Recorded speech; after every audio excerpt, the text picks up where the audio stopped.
We'll call this meeting of the Craven County Board of Commissioners regular session for Monday, April the 5th, 2021 to order. Madam Clerk, if you will, please call the roll. Commissioner Mitchell? Here. Commissioner Smith? Here. Commissioner Liner? Here.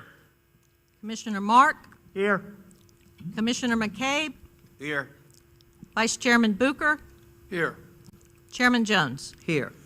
At this time, we will have our pledge, and then after we will have the prayer. If you will, please let's stand as we salute and pledge to the American flag. I pledge allegiance to the flag of the United States of America and to the republic for which it stands, one nation, under God, indivisible, with liberty and justice for all. Most gracious and everlasting God, we thank you for this, another glorious day that you have allowed us to see, and we honor you for your undying faithfulness towards us. Lord, help us to continually hold up the light of your love, and may we be always mindful of our collective duty to serve each other as we serve you. Teach us your ways and lead us in a plain path. Shine your light upon the road that our commissioners must travel. Give them grace and truth to guide their every decision.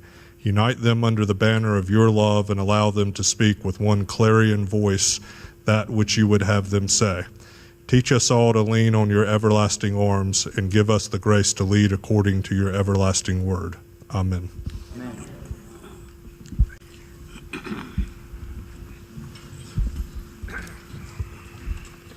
Commissioners, you were provided with your agendas.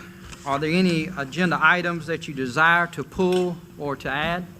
I make a motion that we approve the agenda as is. Second. I have a motion and a second to approve the agenda as is. Any further discussion on the motion? Hear none, all in favor signify by saying aye. Aye. Opposed? Motion passed. Commissioners, the first item on the agenda this evening is the public hearing for a resolution in support of Partisan Board of Education elections. We can begin with a motion and a second to open this public hearing. So moved. Second. I have a motion and a second to open the public hearing. Is there any discussion on the motion? Hearing none, all those in favor signify by saying aye. Aye. Opposed? We're now in public hearing. Before we get into allowing public comment this evening, I've got several statements I would like for us to go over for the record.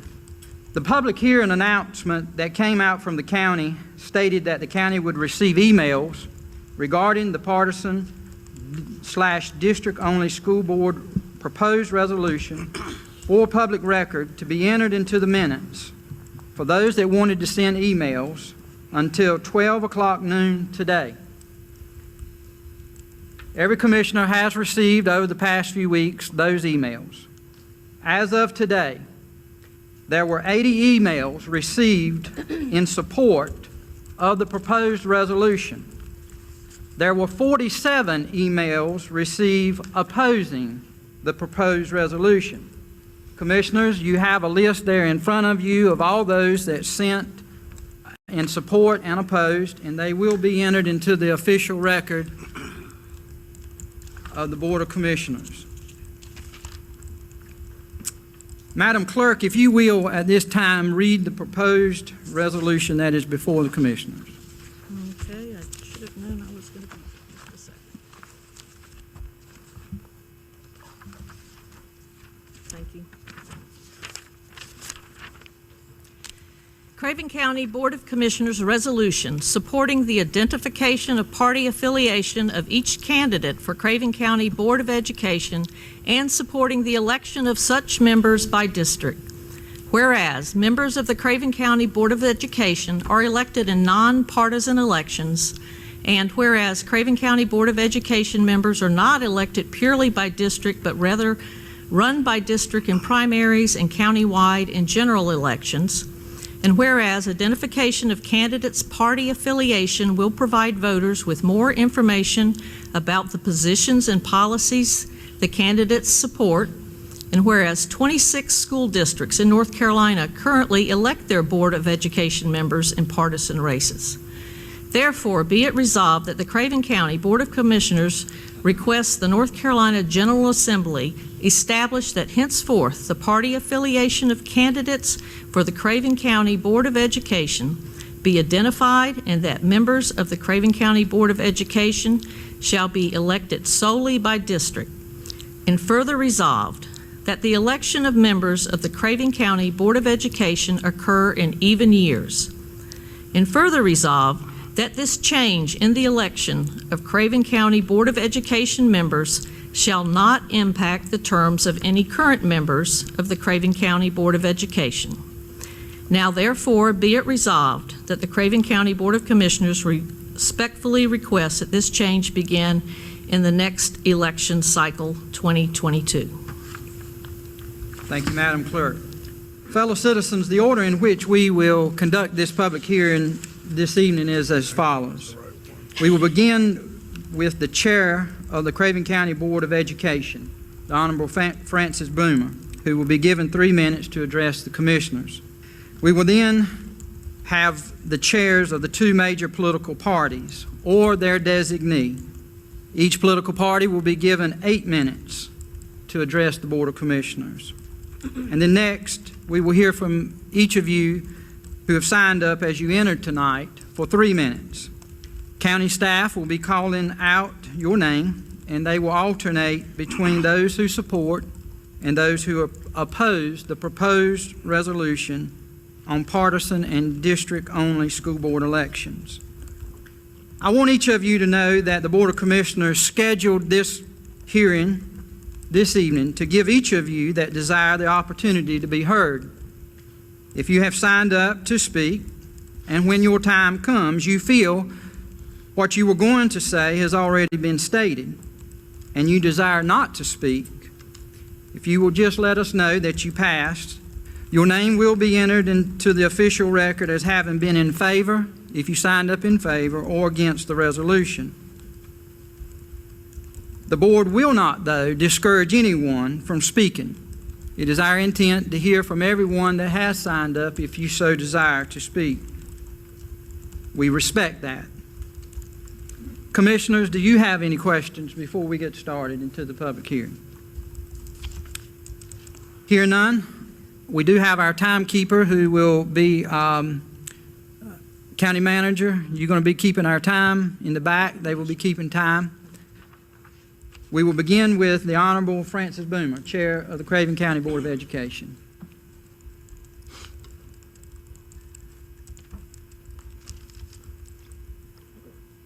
Good evening, ma'am, and welcome. Thank you.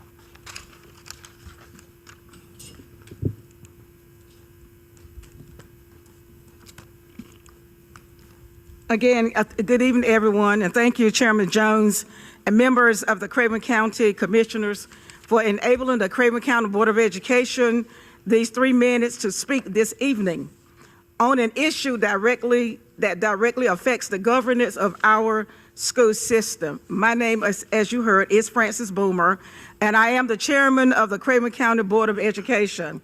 The other 6 board members and I represent the 13,000 students of the Craven County school system and their families.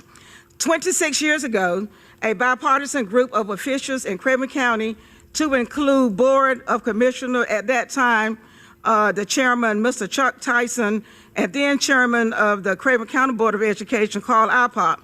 They worked together with others to request that the North Carolina legislature make the Board of Education election a non-partisan election.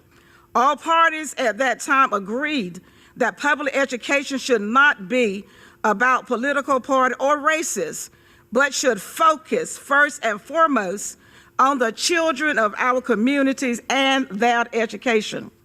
The local bill that resulted was unique in that it maintained a primary and general election for Board of Education. The Board of Education this past November represented the most general electorate and participation. In the general election of the Board of Education, an average of approximately 42,000 citizens in Craven County cast their ballots for each of the 4 seats of the Craven County Board of Education. This compared to all 7 county commissioner seats in 2018, which averaged 4,250 votes each. The movements to switch school board races to partisan election in North Carolina has increased significantly since 2013, growing from just 23 in 2017 to now 35 out of the 115 North Carolina public school districts. It is based on the argument that it provides better information about the candidates running for those offices based on the party, among other arguments. This assumed that voters came to the polls uninformed. We disagree. Unfortunately, this proposal will reduce the representation enabled by our current system, in addition to the ability of all citizens to elect during the general election all of the candidates for the Board of Education. Representation by key groups in these elections will be reduced as well. If this resolution...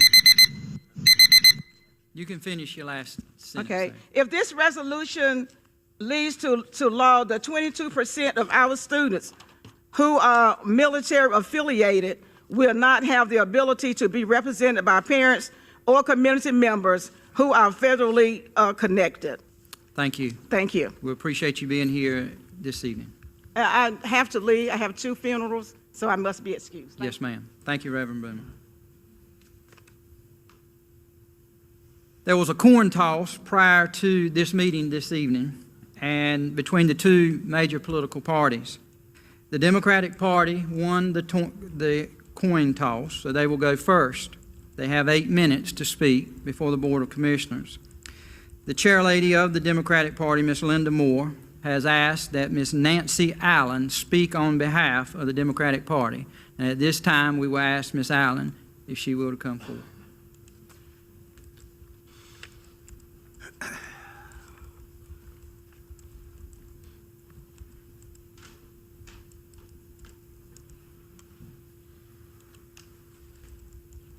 Good evening. Good evening.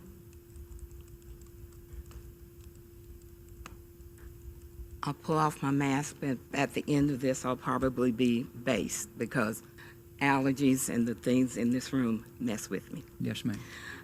Good evening, Chairman Jones and board members. If you will, put that mic right there to you. There you go. Thank you.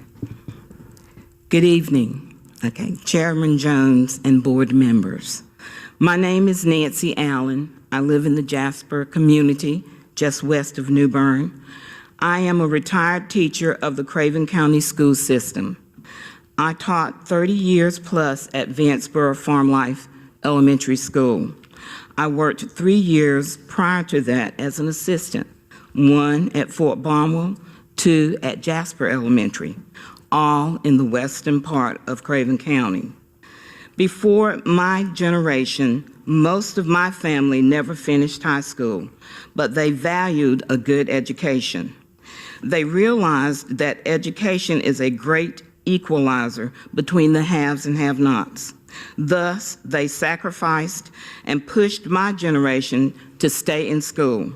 And I quote, "Make something out of yourself." Most of us stayed in school to at least get our high school diploma. Several of us went beyond that. The education I received in Craven County Public School and at Craven Community College prepared me for my bachelor's degree and master's degree at ECU. Since my generation, Craven County School has served subsequent generations of my family well. Some joined the military after high school, all branches of service, I might add. Some became entrepreneurs, like my niece, Letitia Hargett, whom I'm sad to say we just had a homegoing service for on Good Friday. But other graduates of Craven County School and our family are rallying to keep her business going. My oldest grandson, Leon DeAndre Carmen, was in the inaugural class of Craven Early College. We were so excited when he became one of the first 50 students.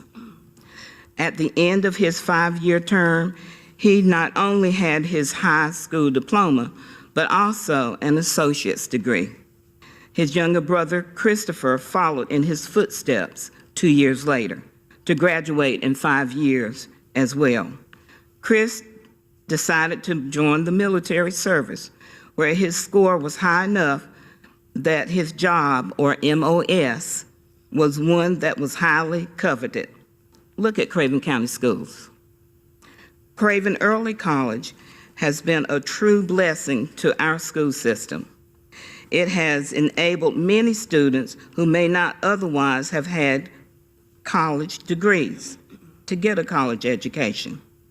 I understand that one of our neighboring counties has taken the road that you are proposing that we take of making the Board of Education partisan. That county has struck their early college out of their budget.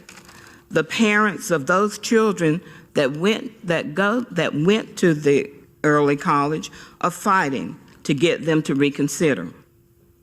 During most of my teaching experience, Mrs. Linda Thomas was a board member that represented us.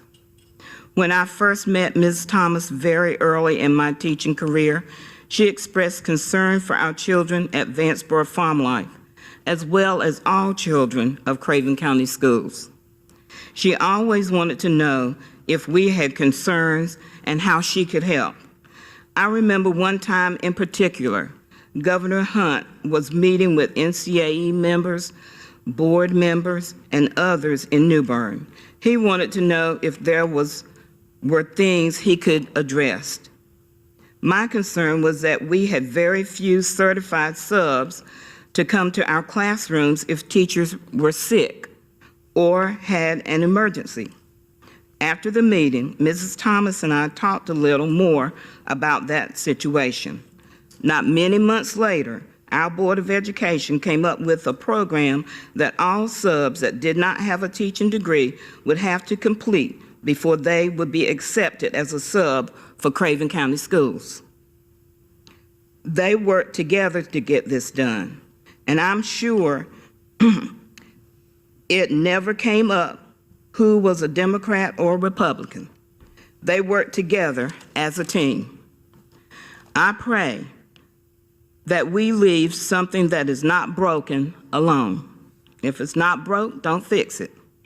I doubt seriously if making our board partisan will help with voter turnout or help us work more together.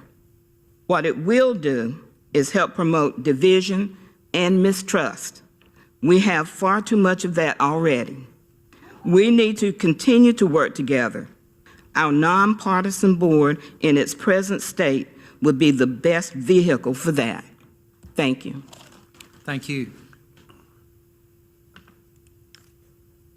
At this time, the Speaker for the Republican Party will be the Chairman of the Republican Party, Mr. Bob Brinson. And Mr. Brinson, you also will have 8 minutes to address the board. Good evening. Good evening. Mr. Chairman, Board of Commissioners, my name is Bob Brinson. I live in Cypress Shores, which is District 4, and I'm speaking in favor of the resolution. Mr. Chairman, I'm a product of the Craven County Public School System. I grew up here. I attended kindergarten through 12th grade here. I absolutely want to see our public schools succeed because part of my success is owed to the teachers and schools in our system. The success of our public school system is in the best interest of our county, our families, and our future. Mr. Chairman, I'm not sure that many here are wondering what problem this resolution is trying to solve, why the Board of Commissioners is considering attaching party affiliation to the Board of Education candidates, and why we should make them run in districts as opposed to countywide. When it comes to the Board of Education and the candidates running for those positions, we have two problems. The first problem is the Board of Education publishes little information about the issues they discuss or the decisions they make. So voters have no basis to determine whether or not they should be reelected. And the second problem is candidates and incumbents that run for those positions have a difficult time getting to meet the voters of the entire county. Identifying candidates by party affiliation and also electing them by district will allow voters to make an informed decision at the polls and aid candidates to get to know their candidates better in order to represent their constituents. During the last election, parents and voters were begging for information to figure out how to vote because they were not getting adequate information from the school board and their decisions to keep schools closed. Mr. Chairman, I'll remind you also last fall when this Board of Commissioners asked the Board of Education for information, they were also not forthcoming with the information requested. At issue was the parents' overwhelming request to reopen the schools and the school board's reticence to do so. So, Mr. Chairman, if parents can't get information from them and you as commissioners cannot get information from them, how do you expect voters to get any information to make an informed decision at the ballot box? And that is why the last election we saw a 10,000 vote drop off from the top of the ballot to the bottom. There were on average 10,000 more votes cast for president, governor, and senate than there were for any school board member. Folks don't vote when they don't know who to vote for. The obvious question then is, why is party affiliation important? Mr. Chairman, political parties today stand in stark contrast to one another in political philosophies and basic values and even whether or not to open schools. It does not matter if a voter identifies as a Democrat or Republican or unaffiliated. Party identification is now the best and simplest method to inform voters about candidates. I will acknowledge to you and everyone here that the Craven County Republican Party and the Craven County Democrat Party spend a great deal of time and money on every election trying to educate voters on the party affiliation of the school board candidates because we know party affiliation matters. People want that information. People want to know who to vote for. For example, given to your county manager, are the Republican and Democrat palm cards in the last election. For the record, there's no mention to either of them that the Board of Education races are nonpartisan. They are presented as here are your Republican candidates or here are your Democrat candidates. Why? Because party matters, and it's the party's job to recruit candidates, get them elected, and then hold them accountable to the party's platform and values. During the past election, I can't tell you how many times I knocked on doors and handed out palm cards, and people say, that's okay, I know who I'm voting for. My question back to them was always, well, who are you voting for in the school board? Half the time they'd say, I'm voting straight Republican. Then I'd have to explain to them that it's not, party identification is not on the ballot. And then the rest of them would say they really didn't know. And so I'd hand them the palm card and explain it to them.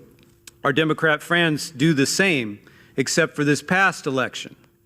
This past election, there was a Democrat Board of Education candidate that knew party affiliation was important, and in a brilliant ploy on her part, this candidate used elephants on the campaign signs and came up with catchy slogans eerily similar to a Republican slogan, "Make education great again," and "Don't let others indoctrinate you." Two very clear messages for Republicans, even though the slate card were all Democrats except the write-in candidate. While this was not illegal, it was incredibly disingenuous, and I never want that type of deception to ever happen again, and it can't happen if you put party affiliation on the ballot. Commissioners, you've all run successful campaigns, otherwise you'd not be here. But put yourself in a successful campaign for Board of Education. Basically, they go out, they spend time in their district, they come in the top 2 in their primary, and now they have to start over for the entire county. Imagine you trying to make connections with a voter from Harlow and you're in Trent Woods, or New Bern with voters in Cove City. And I haven't even mentioned the amount of money that you're going to have to raise now, because you're talking about 7 times the price per voter that you have in your own district. When this board makes school board candidates' party affiliation known on the ballot and makes them elected by district, this will help unaffiliated candidates rather than hinder them. An unaffiliated candidate will not face a primary and only needs 4% of registered voters' signatures to appear on the general election ballot. I looked up the average district, that's 380 signatures. That's a pretty low bar to get on the ballot, in my opinion. Most of us can get 380 likes on a Facebook post or on an Instagram post and actually be disappointed if we didn't. Now, I realize likes are not votes, but 380 isn't that bad. Another argument is that it would exclude federal government employees due to the Hatch Act. This argument is patently false. 5 CFR paragraph 733-103 states that federal government employees can run as an unaffiliated candidate, just like I identified. I'm not sure where Chairman Boomer got her information, but from the Craven County Director of Elections, there are currently 39 LEAs that hold party-affiliated elections out of the 115. There's also 2 currently in the legislature and expected to be approved. Our surrounding counties have party identification on their boards of education elections: Beaufort, Carteret, Dare, Duplin, Greene, Jones, Lenoir, and Onslow counties. I realize this is Craven County and we make our own decisions, but my point is we're far from being alone in deciding to list party affiliation next to school board candidates. Therefore, Mr. Chairman, in conclusion, I ask this Board of Commissioners make the school board elections by district to expand the slate of potential candidates and ease the burden of campaigning, and to put the party affiliation on the Board of Education candidates on the ballot for voter information and for transparencies. I leave you with this fundamental question. Is this Board of Commissioners in favor of fully informed voters or not? Thank you, Mr. Chairman. Thank you, sir. We appreciate both. The Board of Commissioners appreciate the Chair of the Board of Education for speaking, and we also appreciate the designees, the chairman of the respected parties speaking. Mr. County Manager, how many citizens do we have signed up in support of the proposed resolution? 17, sir. 17. How many do we have signed up in opposition to the proposed resolution? 18, sir. 18. All right. At this time, I'm going to turn the floor over to the county manager and his staff, who will be calling out those names. Thank you, Mr. Chairman. We're going to start with the opposition party and to this issue, and number 1 speaker will be Alice Underhill.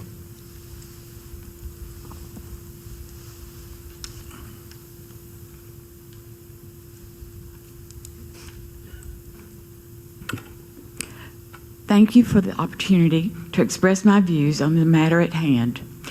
I am Alice Graham Underhill, and I have lived in Craven County since 1978.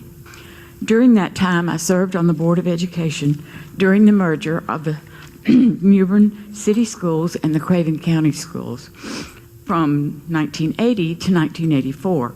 I was extremely impressed by the professionalism of the leadership and staff and teachers in both systems. I visited every school in the county. I later served 8 years in the North Carolina House of Representatives, where I had an opportunity to learn even more about the statewide systems leadership of our schools. I am currently a grandmother of 4 students in the Craven County system, which is probably my most important role. I would like to express my strong opinion that there is no positive need to change the existing system of governance and the elections in our professionally run school system. It is not broken. Thank you. Thank you.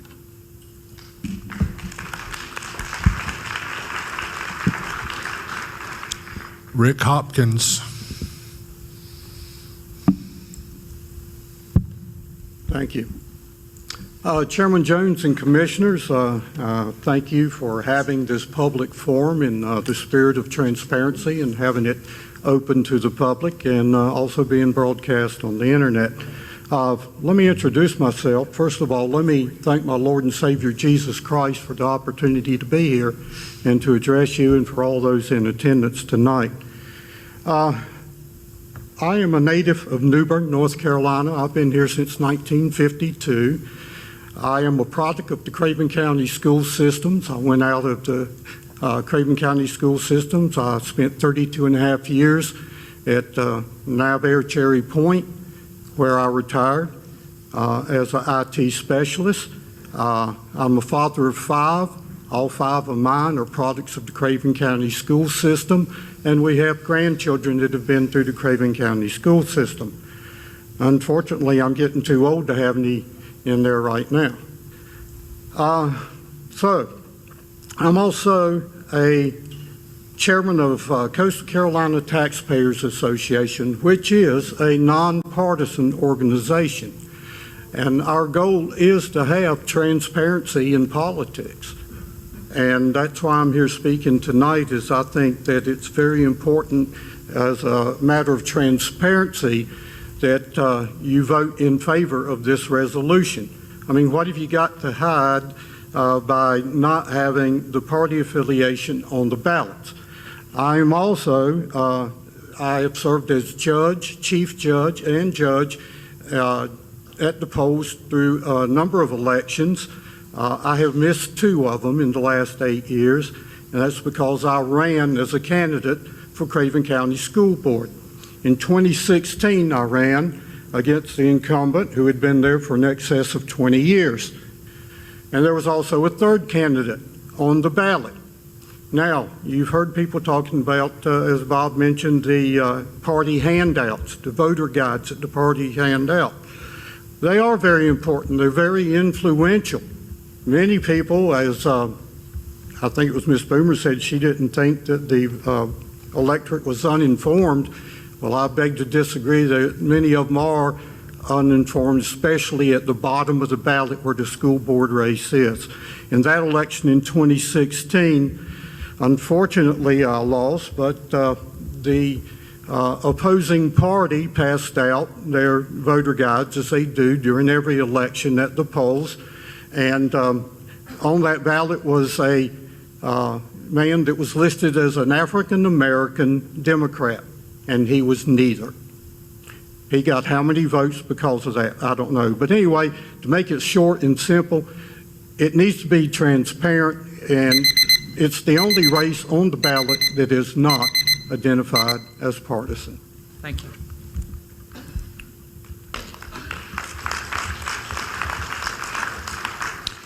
Megan Millay.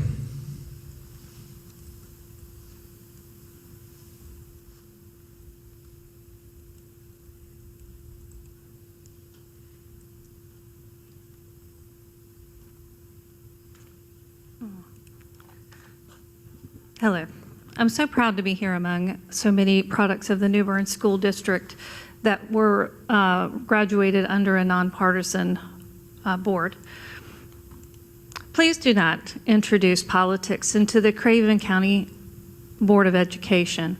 I have one child who recently graduated from New Bern High School and another one who is still there. I'm disappointed with how much they have already been inundated with politics in their lives. They've been brought into social consciousness at a time when our social and community dialogue is more like a football game, us versus them, than it is in a public debate where we find common ground, identify shared values, and take the time to understand perspectives and negotiate with each other, not at each other. I'm struggling to understand the justification for aligning the board along political lines. I cannot even imagine a reason that is not steeped in an us versus them mentality, which is precisely the discourse I would like my children to move beyond. I want my kids to grow up in a world where they consider other people's ideas and where they engage in meaningful dialogue about issues and develop consensus.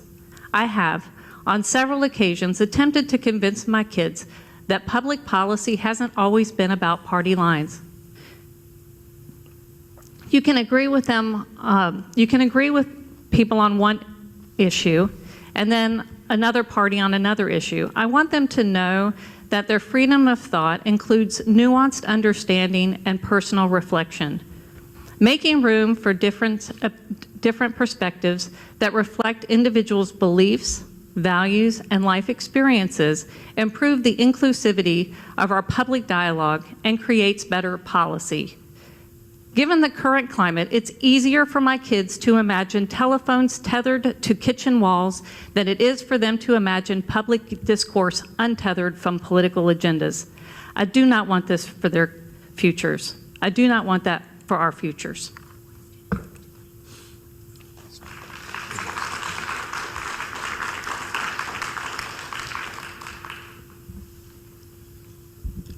Alan Harrop.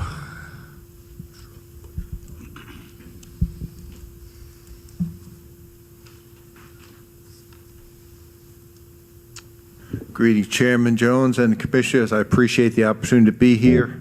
My name is Dr. Alan Harrop. I'm a clinical psychologist. I've lived in North Carolina for over 40 years, although it may not sound like it. And I've lived in Craven County for 8 years. I did run for the Board of Education this past election, and I strongly support making or putting the party affiliation of candidates on the ballot. Here are my reasons. Inform voters. I believe voters have a right to as much information about a candidate as can be reasonably obtained. Why would they not? Free elections require free access to information that will impact the candidate's decisions if elected. I have nothing to hide. This is essentially a problem for so-called down-ballot races, as has been mentioned. Having run for the board, I understand this. Limited finances and very limited media access makes it very difficult for one to communicate one's values, beliefs, and principles that will guide the decisions that are critical to the teaching of our next generation of citizens. As a result, many voters are uncertain as to who they will vote for. Proof, as has been mentioned, there was almost 10,000 fewer people voting for the Board of Election than there were for the other races on the ballot. If fully informed voters are important to the other races on the ballot, including county commissioner, why not the Board of Education? Is the education of our children less important? I think not. Just a brief anecdote. I worked the ballots in early voting and for an election day. Many voters I spoke to would tell me, I know who I'm going to vote for, until I mentioned the school board. And a big percentage of them would come over, they would look very quizzical, and they would come over and ask for information. They are not fully informed. Ask yourself, the second reason is apolitical. There is an issue concerning whether politics should be involved. People's beliefs, values, and principles are their politics. And to pretend they're not is to live in a fantasy world. Voters deserve and have the right to have this information before they vote. Has the current system produced an apolitical Board of Education? My understanding, there's only been one Republican voted to the Board of Education in recent memory. Right now, there are no Republicans on the board, in spite of the fact that Republicans represent a considerable part of the electorate. I ask you to vote for the resolution. Thank you very much.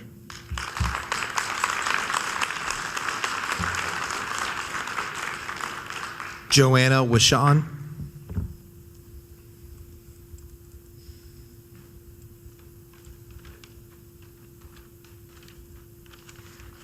Good evening, Commissioners. As you heard, my name is Joanna Wishon. I live in New Bern. And I just want to tell you a little bit about myself and my family and my experience here with Craven County Schools. First off, during the prayer, I patted it a little bit, asking for you guys to listen to us and hear us with open hearts and minds. My mother, Linda Meadows, worked for and retired with over 30 years of faithful service to Craven County Schools. She started her career as an assistant at Brinson Elementary, and she finished up as a bookkeeper at the school that became her home and family. She'd want me to brag a little bit and tell you she's the only person H.J. McDonald Middle School has ever dedicated their yearbook to twice. Then there's me. I'm a New Bern High School graduate. I'm not going to tell you what year, but it was in a different address. And I came back to Craven County Schools as an adult, as a substitute teacher in many classes, different schools, different grades, different subjects. I've also spent countless hours as a volunteer in my kids' schools That's right, I raised both of my kids entirely in Craven County schools. My son attended Oaks Road and Grandma Barton Elementary, Havelock Middle School, and Havelock High School. Go Rams. And my daughter, she attended Gurganus Elementary, Tugger Creek Middle School, and Early College East. She's graduating from Appalachian State this May, and she's entering the MFA program at USC in Columbia. Craven County Schools did that. As an employee of FRC East, I can tell you he's mistaken. Our guidance says, and I will read it to you, federal employees may not seek public office in partisan elections. It says nothing about my affiliation. So this is what I want you guys to hear tonight. I've had a lot of experience in Craven County schools. I have a unique and valuable perspective when it comes to that. I have a depth of experience with and a history of commitment to Craven County schools. But you would deny voters the opportunity to vote for a candidate like me because I can't run. So please vote no on this resolution and keep Craven County School Board elections nonpartisan. Instead, allow me and others like me the chance, just the chance, to serve and follow in my mom's example. Thank you.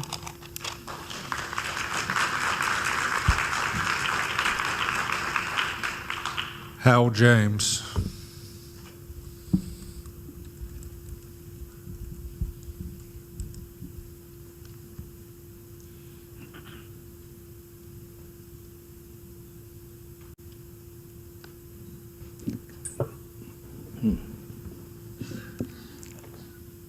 Commissioners, Chairman Jones, my name is Hal James. I live at 305 Calico Drive. Thank you. In New Bern, North Carolina. That's in Craven County, not within the city limits. It's really important that you pass this resolution put into the rules and regulations in the schools and in the elections, because the Democratic Party and the Republican parties have entirely different platforms. They're greatly different. I've read both of them, and I've read them with a great deal of interest, and I would recommend that you all do the same thing. You'll find such things as Common Core, the conservative interest. We don't like Common Core in schools. We conservatives don't. And I think that tells you something about who we are as Republicans. This thing that we've been hearing about lately, critical race theory. We certainly don't want that sort of thing taught in schools, and it takes a good conservative person to do that. Now, as already been mentioned several times tonight, it's awfully hard for the people in the down ballot to get their information out. Now, if the party means a great deal because of the party platforms and the feelings of the people that run in those parties.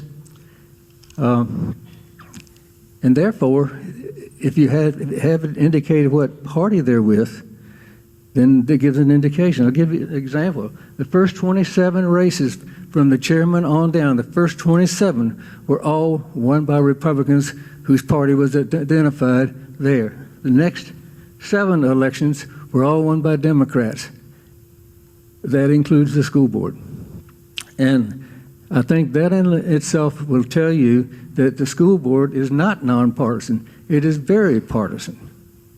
There's one reason I think for that is administrators, school staff, parents that go regularly to the schools are influenced a great deal by the administration of the schools, the people who are running the schools.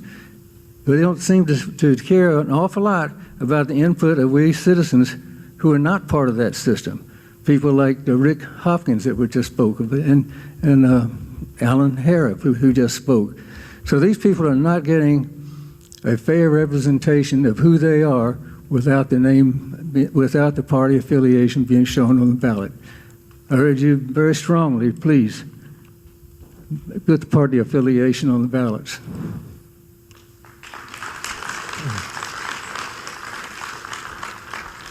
Nelson McDaniel.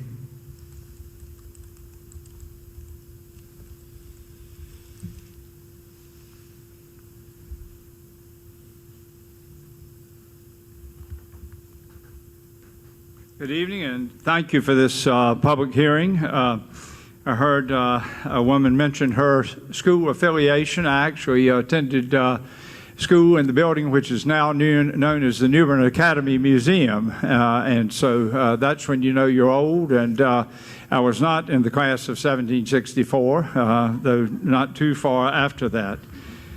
When we're talking about the Board of Education and anything having to do with the education of our young people, we're really talking about a sacred charge, something that's too important to be affected by labels, even party labels.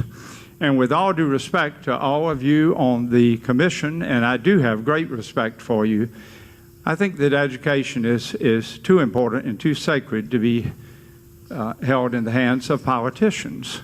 And that's why you don't want a school board that is essentially known by its political labels. I would say that, at least for me, as I look at this, the most important factors having to do with this kind of election have to do with integrity and wisdom. And in elections that are local of this sort, we have the opportunity to evaluate people on the basis of integrity and wisdom. George Washington, in his farewell address, warned us about the dangers of political parties. Now, they are perhaps necessary, and I would say, indeed, in our world today, most of us think that they are necessary. Yet everything does not need to be partisan. Everything does not need to be partisan. Are there problems with our current system? Quite possibly, but throwing any solution at those problems is not the right answer. We need the right solution for those problems, and I don't believe that using party labels is that solution. The most admired North Carolinian for me, and for many in the 19th century almost certainly, was William Gaston. William Gaston was a Federalist, he was a Catholic, and he was anti-slavery. Any of those labels should have defeated him.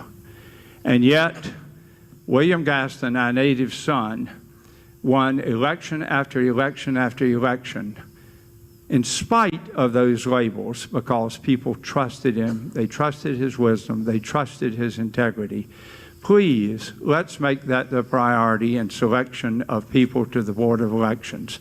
Not party labels, but their integrity and their wisdom. If people need to know more about them, let's solve that problem and not approach it just with party labels. Thank you very much. Thank you.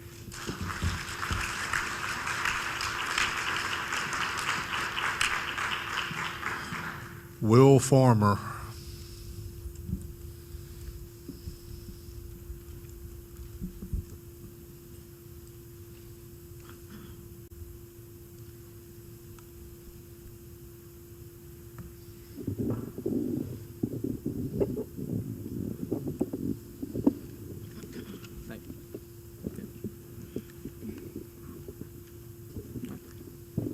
So, testing. Yep. Good evening, Commissioners. My name, can y'all hear me? Yep. Good evening, Commissioners. My name is Will Farmer, and I'm a native of District 2 in Cove City, Jasper to be more specific. I would stand for the panel, but given my current situation, that's a little difficult for me, so I apologize. I'm speaking in favor of the resolution that's on the table. Why? Common sense and consistency. That's what comes to mind when I read the proposed mandate that the party affiliation of all Board of Education candidates shall appear on next to their names on any and all future election ballots in Craven County.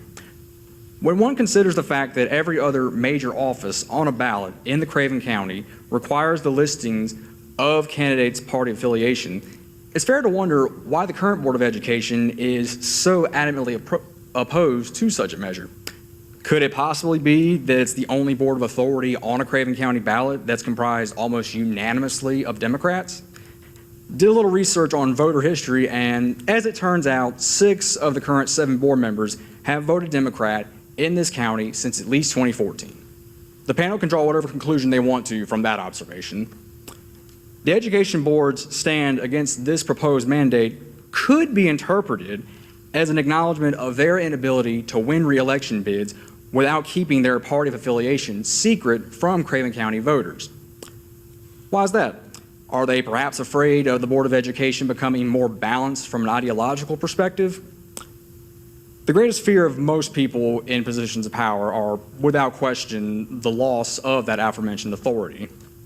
Should this proposed mandate be passed into law, we can ascertain in quick fashion what the top priority for the current Board of Education really is. Doing what's best for the student populace of Craven County, or ensuring that one political party maintains a monopolistic-like power grip on that board. Thank you. Thank you.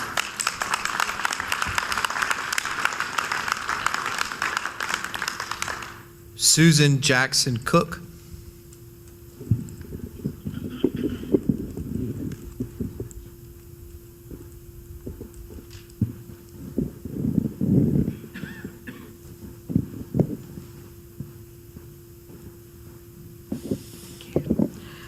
Good evening. My name is Susan Jackson Cook, and I live at 1230 Bryce's Creek Road.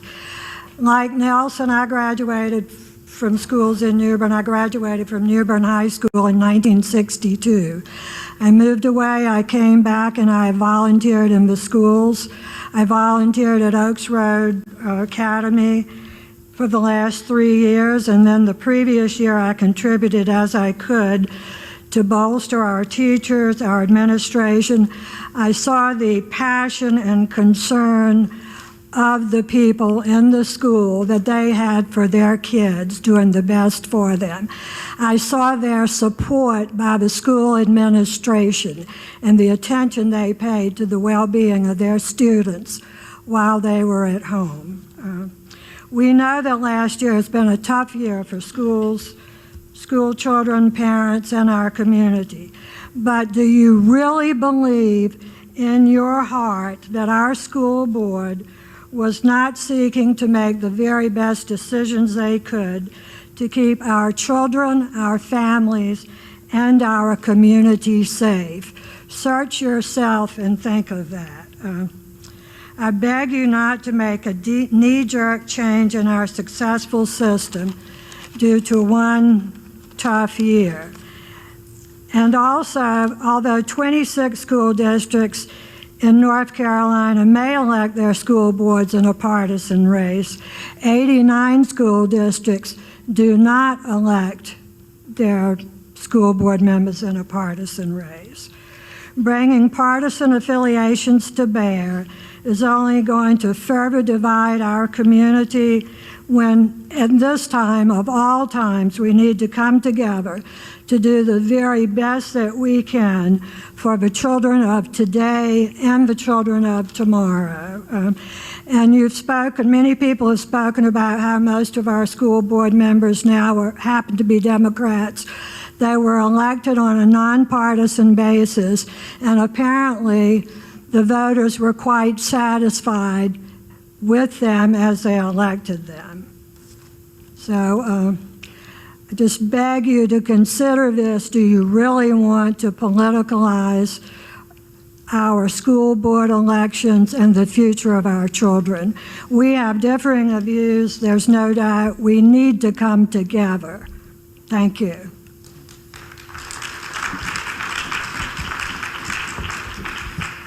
Chadwick Howard.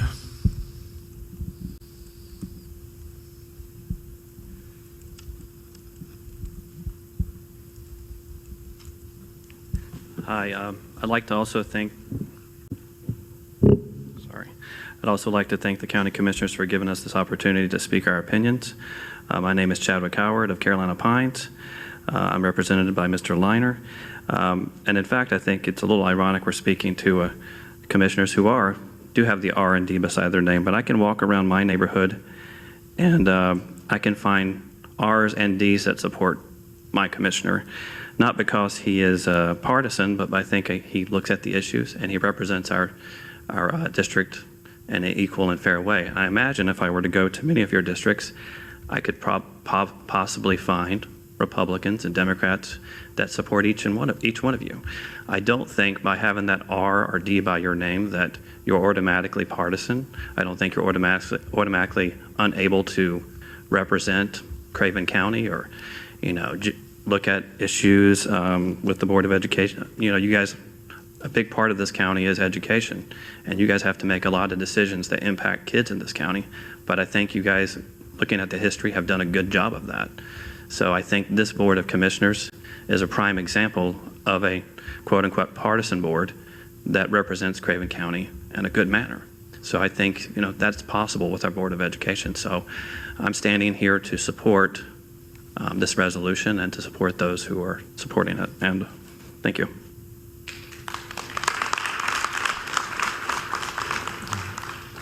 Nell Hudson.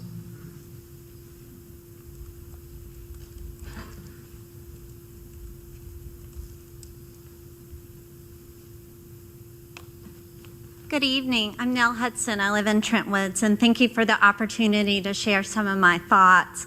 I've been a Craven County school mom since 2011. My son Randall graduated from New Bern High in 2020. He's currently a freshman at UNCG, having earned both a blue and gold academic scholarship and a golf scholarship.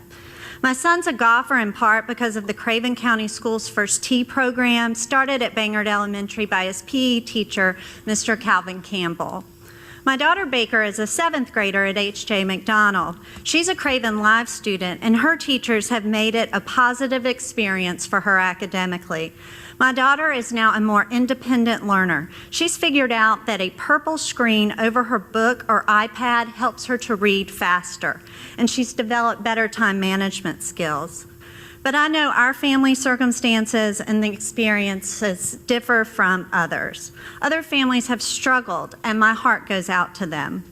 But these experiences aside, all the people employed by our school system should be commended for their hard work and creativity during this scary time.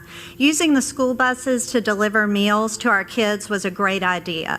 Not only did this program feed hungry bellies, it also gave kids a chance to get out of their house and see others, helping our kids emotionally when their world was turned upside down. Thankfully, our school system invested in technology so that when the pandemic hit, our students had devices like iPads for online instruction. A candidate's party affiliation actually doesn't help voters. The issues surrounding education at the county level just don't work that way. A party label isn't going to offer much insight into a school board's personnel moves or hires. Those are key decisions in regards to our children's education. The label won't tell you how a board member might vote on the calendar, realignment plans, or whether to support a program like First Tee being in the schools. If we want what is best for our kids, then our school board members need to come to the board without a personal or political agenda, that they come wanting to serve the needs of all our students and not just those from a particular district. My great-grandfather, Charles Seifert, served on our local school board for many years. He called school the Joy House. Our educators and all the support staff make our schools joyful. They have been superheroes throughout this pandemic. Craven County needs a school board that's focused on what is best for our students and our educators, and that is best accomplished keeping our school board elections nonpartisan. Thank you for your time.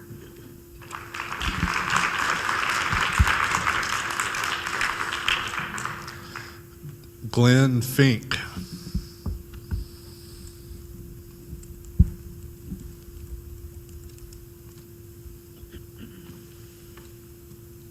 Again, thank you, Chairman and Commissioners. It's a pleasure to speak to you here this evening. I do stand here and speak in support of this resolution. One thing, the North Carolina Superintendent of Public Instruction is a partisan race. That is a leader of our North Carolina schools. That should help put things into perspective. And I would also say I pray for a time when all public school boards, administrations, staff are apolitical.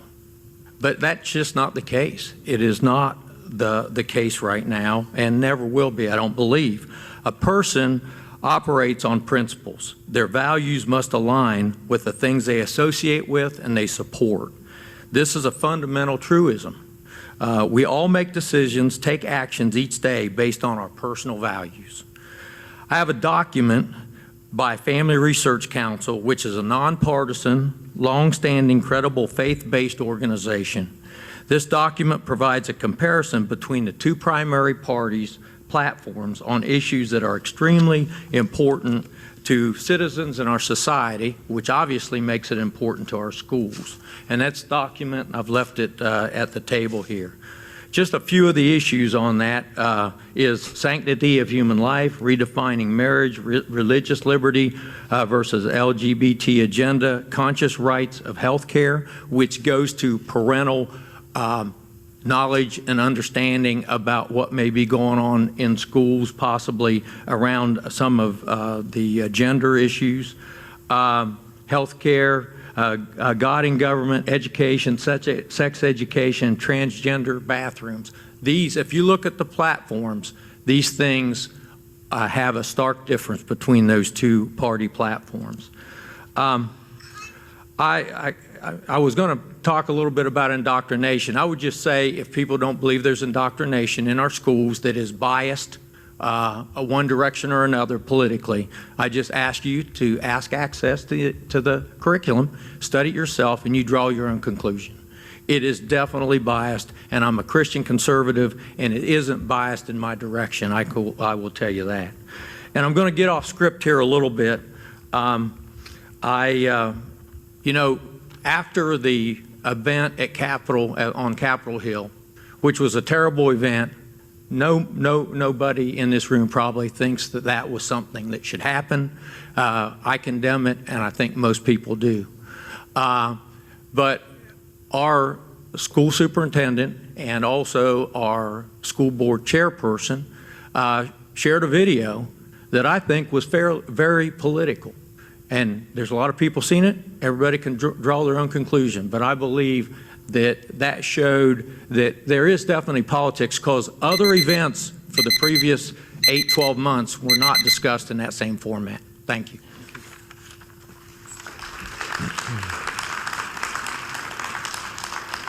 Nikki Potter.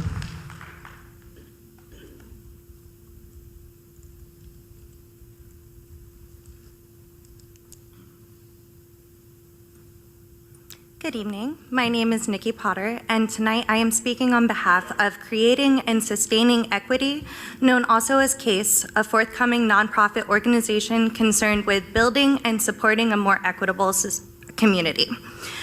CASE does not agree that partisan Board of Education elections would benefit the community. It is our position that doing so would both create inequality and further divide the citizens of Craven County. For example, federal employees cannot run for partisan office, which is stated clearly in the Hatch Act. Bear in mind that 21% of our students in Craven County are federally connected in some way. If we allow the Board of Education seats to be partisan, our federal employees will be excluded. Additionally, as of March 31st, 2021, Craven County registered voters are 37% Republican, 30% Democrat, and 33% unaffiliated or independent. What would be equitable and fair to all community members?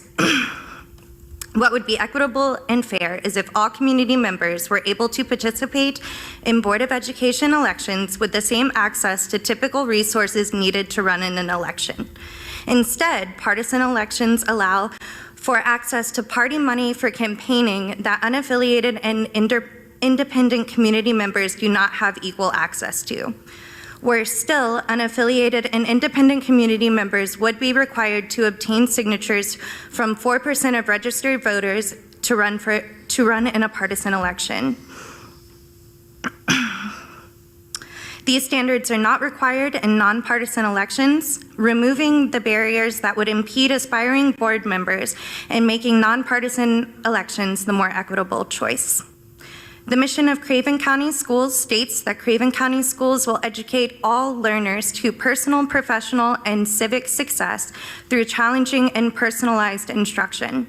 Introducing partisan politics into education creates a divisive environment in which a political affiliation takes precedence over what is best for children and young adults in our school system. It is our hope that you will choose an equitable solution that will empower all students in our community. Thank you.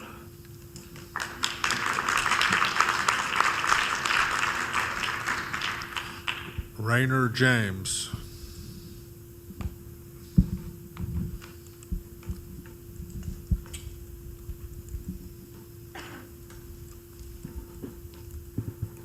Good evening. I strongly support the resolution that you have before you. Our schools are very, very political places. What the students are taught is very, very political. Think about it. How old were you the first time you heard the phrase gender dysphoria mentioned? How old were you the first time you heard critical race theory mentioned? These issues are divisive. They don't need to be, but they are. For heaven's sakes, teaching a child that all white people are racist? Hogwash. It isn't so. We are going in a very bad direction. We are divided. One side is going to win. One side is going to lose. We are diametrically opposed to each other. Some people want opportunity for all. Some people want equal results for all. Now, what's fair? Everybody having a fair shake and going for it in their own way is what I think is fair.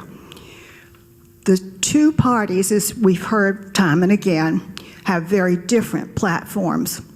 People who are aligned with one are headed full stop in one direction.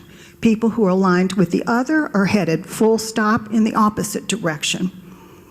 We need what is truly good for our students, our country, our families to win. Please pass that resolution.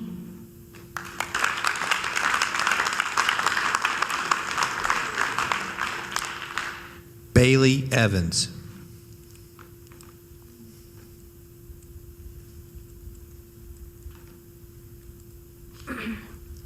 Hello. I'm a graduate of the Craven County School System, and I am a local preschool teacher here in town. And I am strongly opposed to introducing a partisan element to these races because I believe it will hinder the board's ability to make neutral decisions in the best interest of our county students and teachers. I work with people from across the political spectrum, but we share similar values when it comes to early childhood education. We are united by our shared mission, and rarely, if ever, do we rely on our political beliefs to determine what is best for our students or school. It does not have to be difficult to detach from party affiliation when it comes to education. In our current political climate, it seems essential. Partisan politics of today demand simple, broad solutions, and meeting the educational needs of every student in our community requires flexibility, nuance, and compassion. This will not be possible if our school board members come with party strings attached. If our school board elections become simply another battle for numbers between the Democratic and Republican parties, we invite outside money and influence to corrupt these service positions. This process will naturally exclude any candidate unaffiliated with one of the two major parties, as it will require additional cost and effort to get the necessary signatures to even appear on the ballot, let alone run an effective race against candidates with access to party funds. Additionally, our local issues will be regularly overshadowed by completely unrelated events at the state or national level. Candidates will feel compelled to react to the outside pressures that come with being a representative of a particular party. Attaching party affiliations to school board members all but guarantees their every decision will be met with controversy simply on the basis of the public's perception of their party's ideology or agenda. Our community is already experiencing the effects of partisan politics as similar resolutions are being debated in numerous other counties as part of a statewide campaign orchestrated by the North Carolina GOP. Already we are disconnecting from our local issues in order to advance a party agenda. This has been a difficult year for teachers and families alike, and the school board was and is challenged to make effective and popular decisions in the face of unprecedented circumstances. That struggle is being exploited to attempt to make a significant change to our electoral process that promises no tangible solutions to these specific problems. Many of these grievances need to be addressed through substantive, policy-focused campaigns that bring informed voters to the ballot box rather than lazily simplified by frustrated down-ticket voting. Our students deserve a school board willing to compromise on creative solutions to meet the needs of the county. Partisan elections will reward candidates more focused on power than policy and make unified solutions for the greatest good more difficult to achieve than they are presently. I urge the commissioners to vote against this resolution and work with the school board to pursue more effective solutions to our county's current educational needs. Thank you.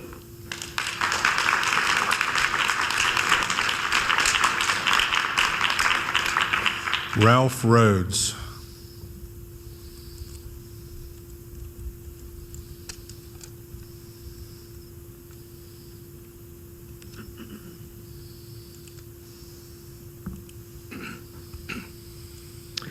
Good evening. I'm a New Bern resident. I retired from Cherry Point 2 years ago. Real simple points here. If voters come to the polls informed, then this change really has no consequence. But as has been pointed out, a lot of voters come and they get to the point where they need to choose their Board of Education representatives. And really, just listing the party affiliation simply gives them one more tool by which to make a decision. We talk about having a nonpartisan board, but does the county board that we have reflect a partisan makeup, or does it represent an equal mix of political views and in turn address the interest of all the citizens? It's been implied here tonight that the voters may end up electing people who they believe will not work with the board. But who would go out and vote for a person that they feel would not work with the board, would not do what is best for the kids? That makes no sense to me. So please adopt the resolution. Thank you. Carrie Wheeler.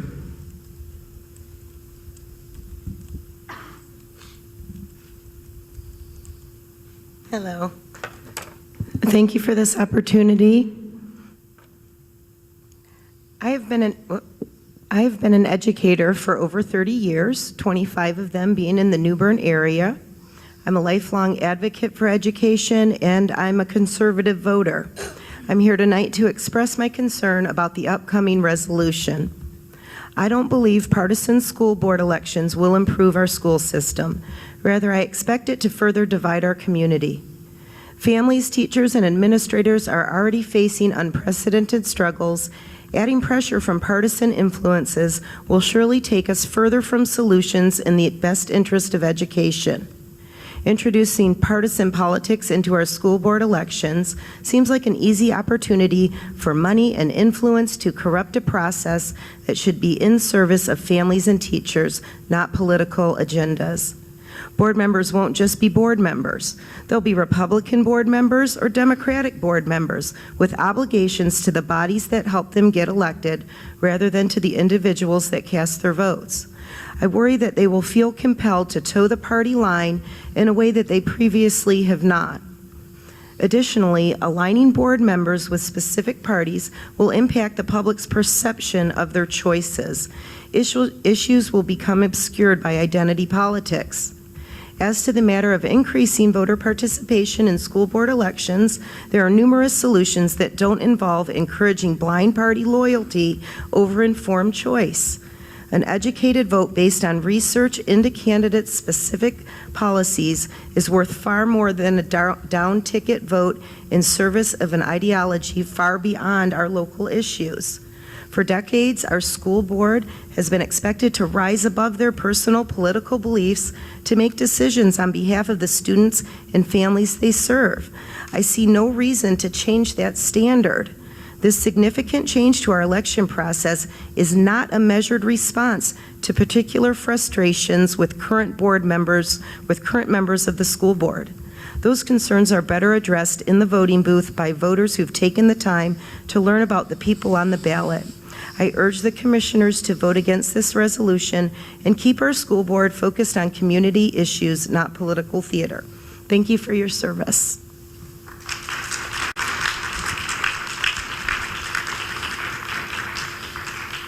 David Monk.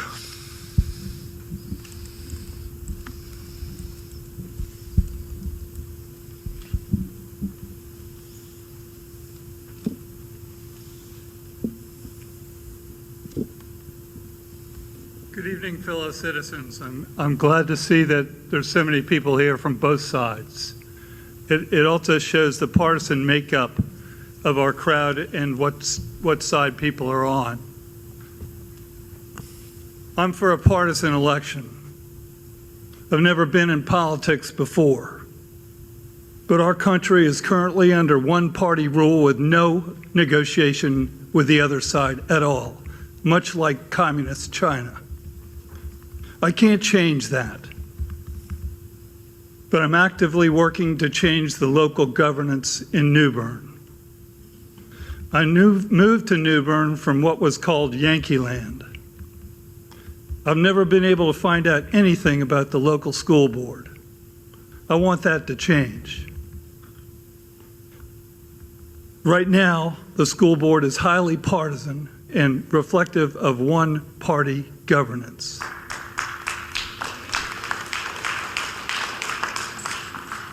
It does not reflect the political makeup of Craven County. I just want you to know, I'm not foolish enough to believe that the school party is apolitical. I'm not a dummy. I've been around for a while.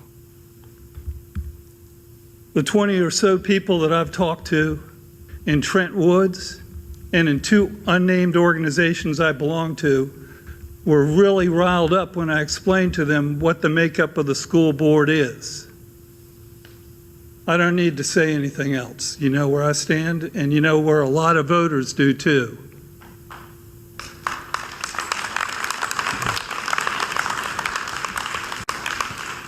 Charles Dudley.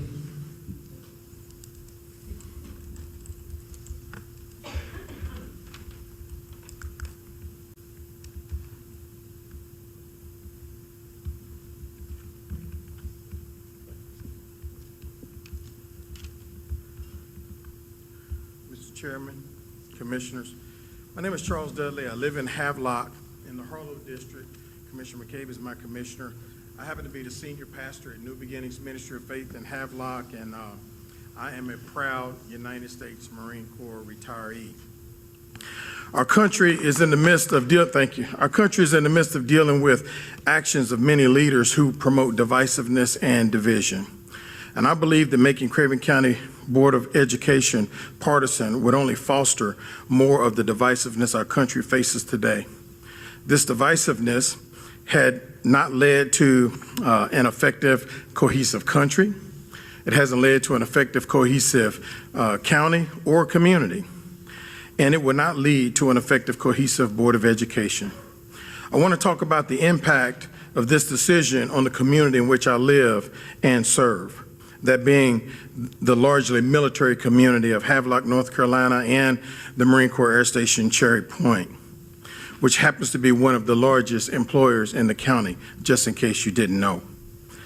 In 1939, there was enacted the Hatch Act to prevent pernicious political activities. That word pernicious means having a harmful effect, especially in the gradual and subtle way.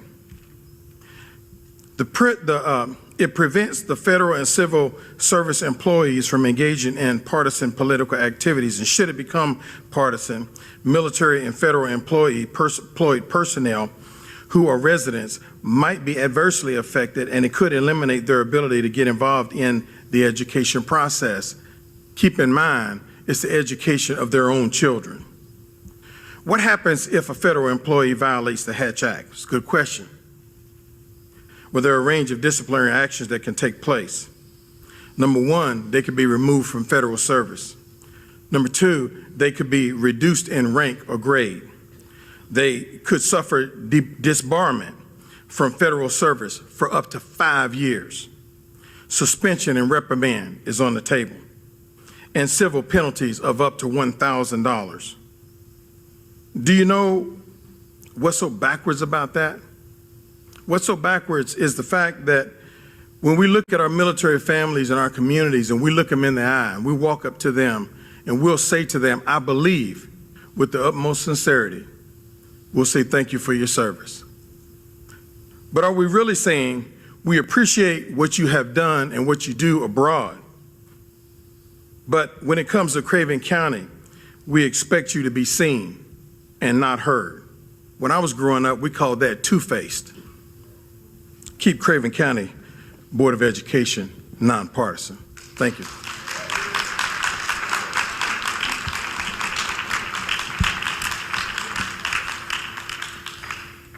Scott Dacey.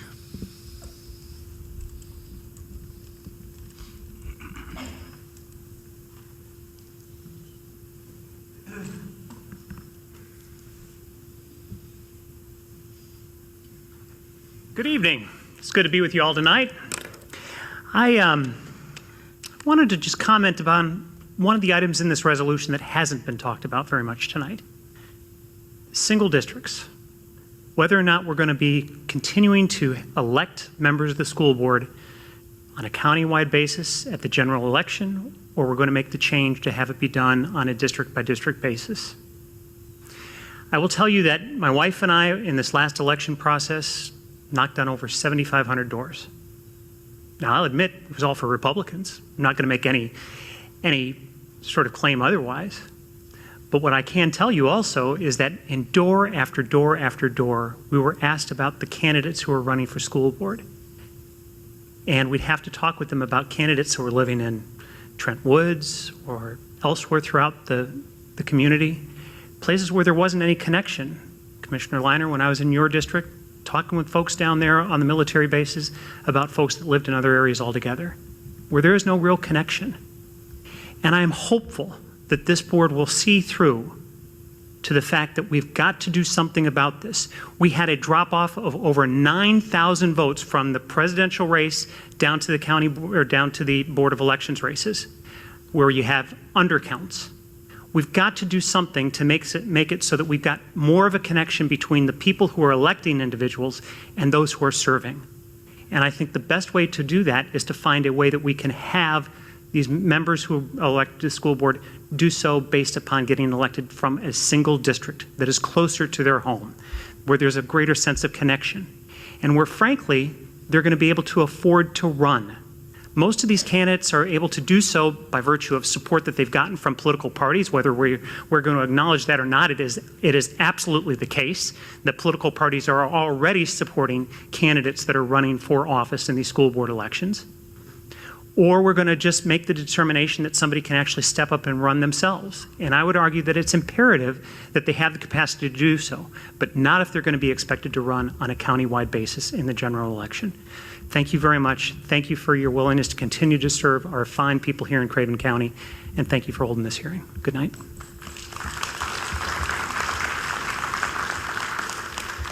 Dave Mosed.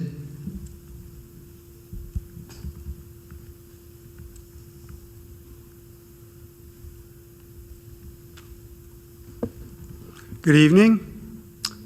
My name is Dave Moazed. Moved here last April, returning to the state after being gone for 31 years. I have a couple of observations. Yes, I speak in opposition to this resolution. It strikes me that partisanship is a cancer on our democracy. Our democracy only functions with compromise, and adding a letter to the names of candidates for the school board does not improve that situation. It strikes me that I have heard members speaking in support talk about the fact that principles and values drive all behavior. I think any look at any headlines for any area of this country will demonstrate that is not true for politicians. There is also the non-rational parts of our minds and bodies that determine our behavior. So thinking that principles are all is a false. It also strikes me that the problem to be solved, if it is the cost of elections, as the second part of the resolution describes, I don't hear any discussion of why those costs are so high beyond, oh, you must also campaign countywide. And if it is the case that candidates are not able to connect with voters, that strikes me as a candidate's problem, not a voter's problem. And as for the fact that it appears that the local board is overwhelmingly based or made up of Democratic candidates, well, that also strikes me as a little bit of sour grapes on the part of those who have not been able to advance their candidates to the office. I would ask that if you are going to make these changes, that you separate these two proposals. They are not related.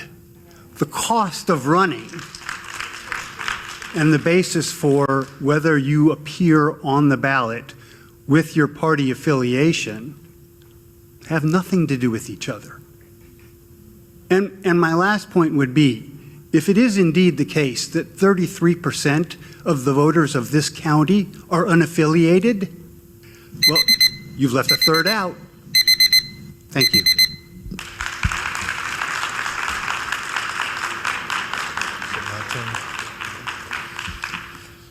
Sharon Bishokas.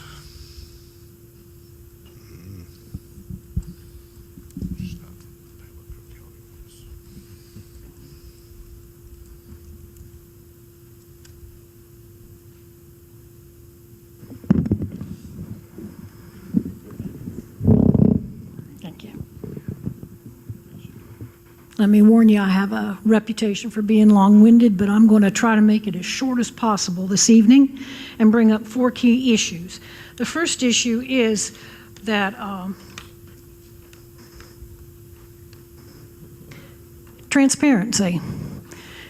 Have you ever tried to get a hold of a human being using the 1-800 customer service number from CenturyLink Telephone Company? Well, it's the same situation trying to talk to anyone from the Craven County School Board. There is no transparency. Number 2, Ms. Boomer said, if it's not broke, don't fix it. It's been broke for a very long time. A very long time. Parents are frustrated and they're angry and they don't know how to fix it. And they can't get a hold of members of the Craven County School Board to discuss it because Craven County School Board members do not return your phone calls. We need an R and a D next to a name to give parents and voters the tools they need to exact the change that they're going to demand, because they're demanding it in quiet tones now, but it's going to be much louder the next election.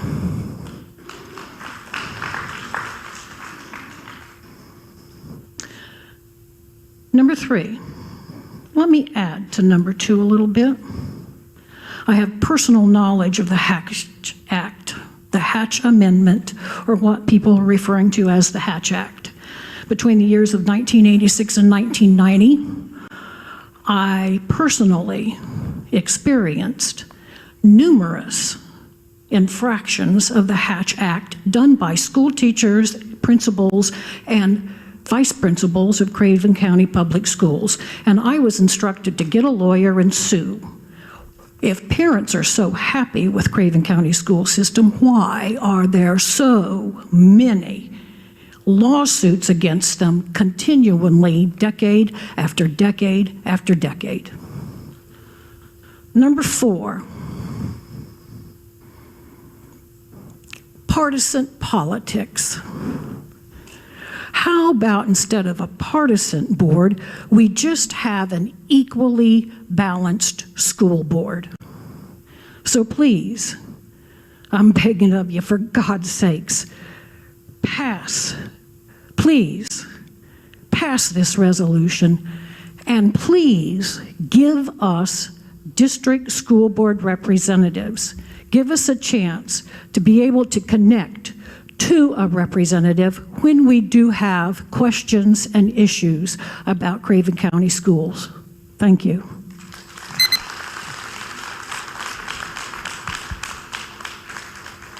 Catherine Adolph.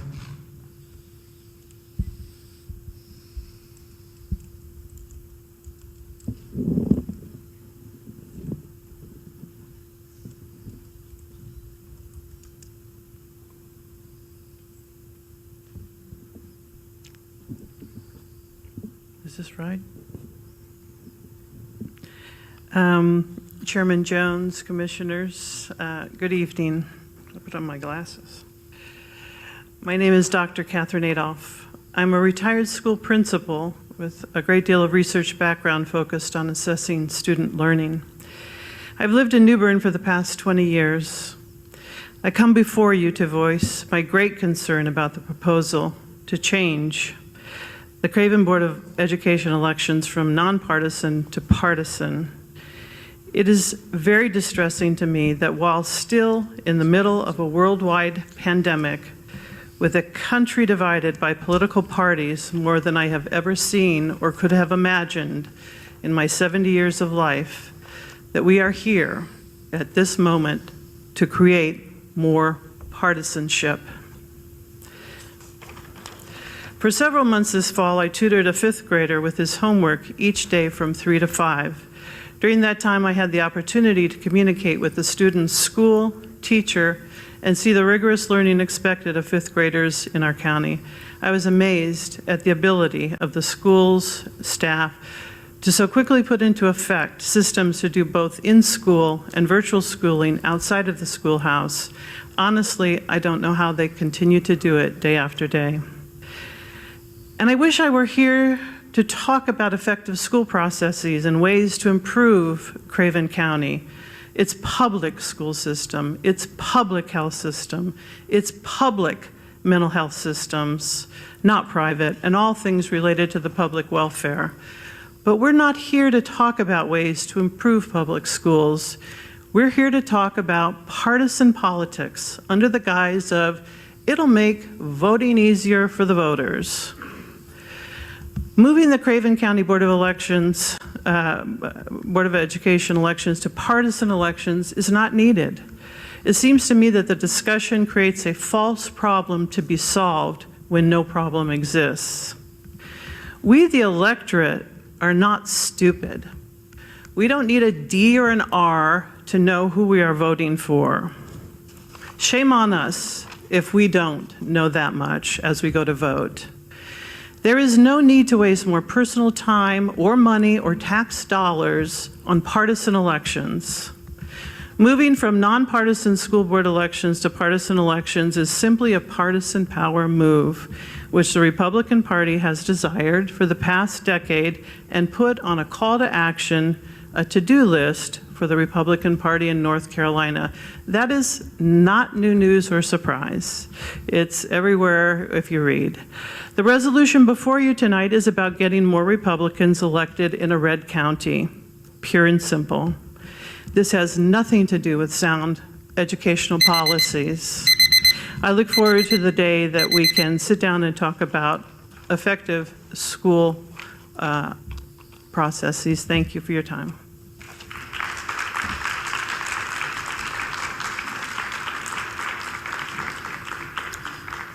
Carol Moore.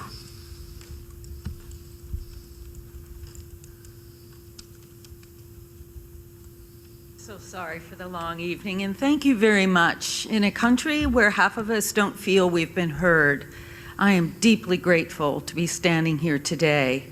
And as a reward to you all, and thank you everyone who has spoken their truth, I'm going to not read this, which is just a repeat of some of the fine speakers we've had this evening. But I do hope that you pass the resolution. I think the horse is out of the barn. It's too late to close the door. We don't like partisan politics. I don't know that they'll make our school board better, but at least it gives half of us a chance to understand who we're voting for. So thank you so much.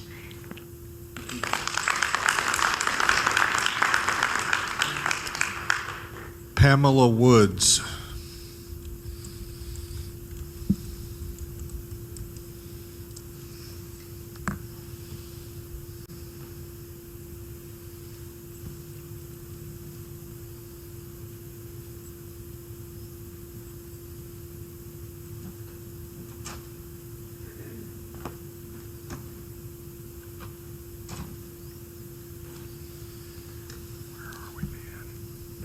Good evening, Commissioners. I've sat here and I've listened to a lot. My name is Pam Woods, and I live 1903 Country Club Road. I have not had the benefit of being educated in Craven County schools. However, I have one child, and she was educated in Craven County schools. She graduated from New Bern High. She then graduated from North Carolina State. She now lives and works in the Greensboro area. She was a scholar, a real good student, except at home. But she was a real good student. And Craven County Schools did that. I had some run-ins with the Craven County School Board. Some of you may know me. I've had some run-ins.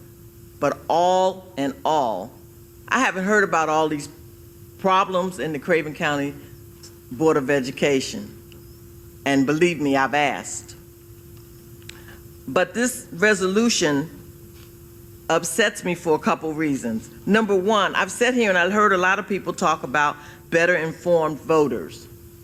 Well, we can inform our voters really well, and it doesn't mean that there's an R or there's a D. That means that candidates get better information out to the populace. Simple as that. And we don't have to label them R or D. I don't think that's going to help whatever these issues are. That's number one. Number two, I read the resolution 2 or 3 times, and it's well written. It really is. I don't think it's going to help anything, because I think partisanship is going to make it harder for the Board of Education to come to a consensus that's going to be better for our students, the faculty, and then the community.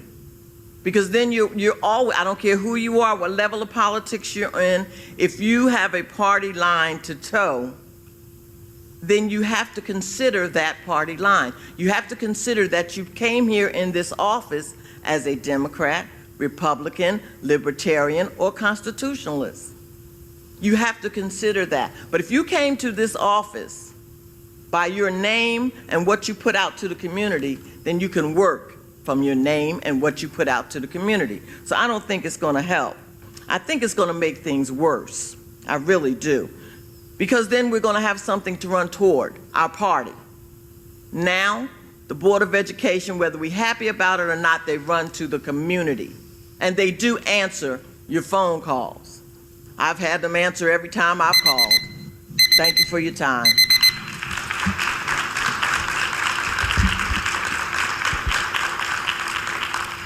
Lori Worley.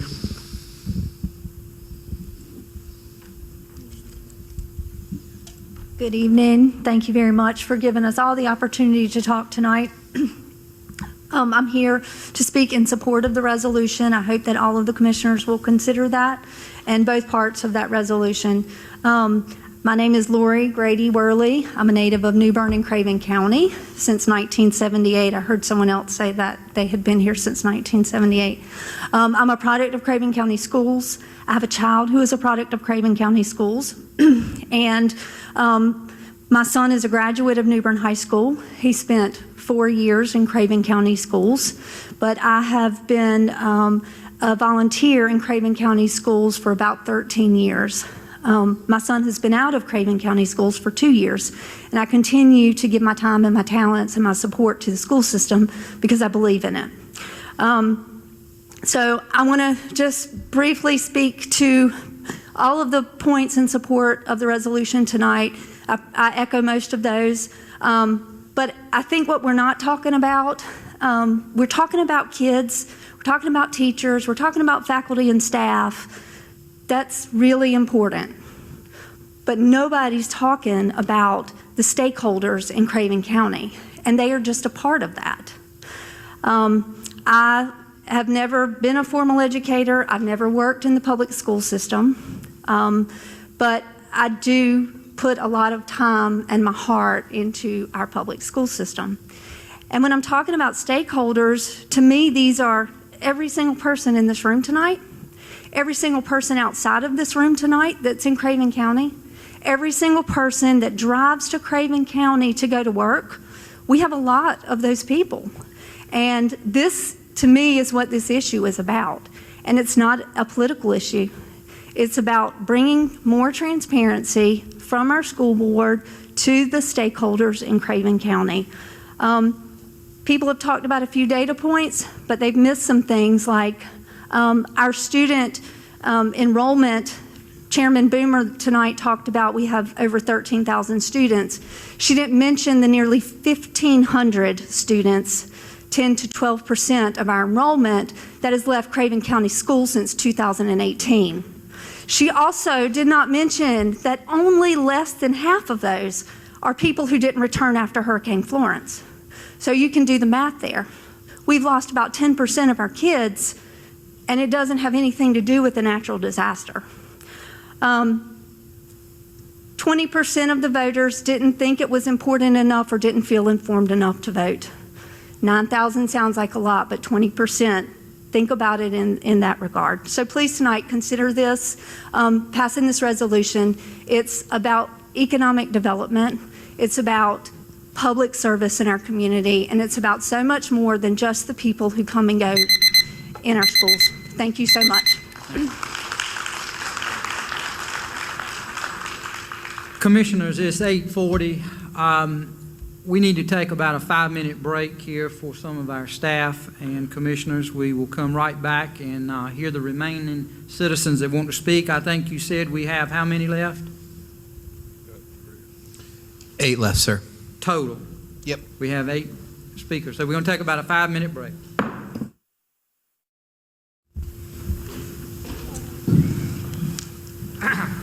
Ms. Helen, before you get started, we have about 30 more minutes of speakers. We're intended as a board to stay here and to listen to you. We will be discussing this issue tonight, and it is my desire as chairman of the Board of Commissioners to have a vote tonight on this issue. So if you are willing to stay with us for probably about 45 minutes, we will come to a vote. So at this time, Ms. Helen, welcome. Hello, Mr. Jason and the rest of you commissioners. It's good to be with you tonight. I want you to know I've cut out most of what I was going to say. As I have occasionally attended commission meetings over the past years, I want you to know that you all have become real people to me.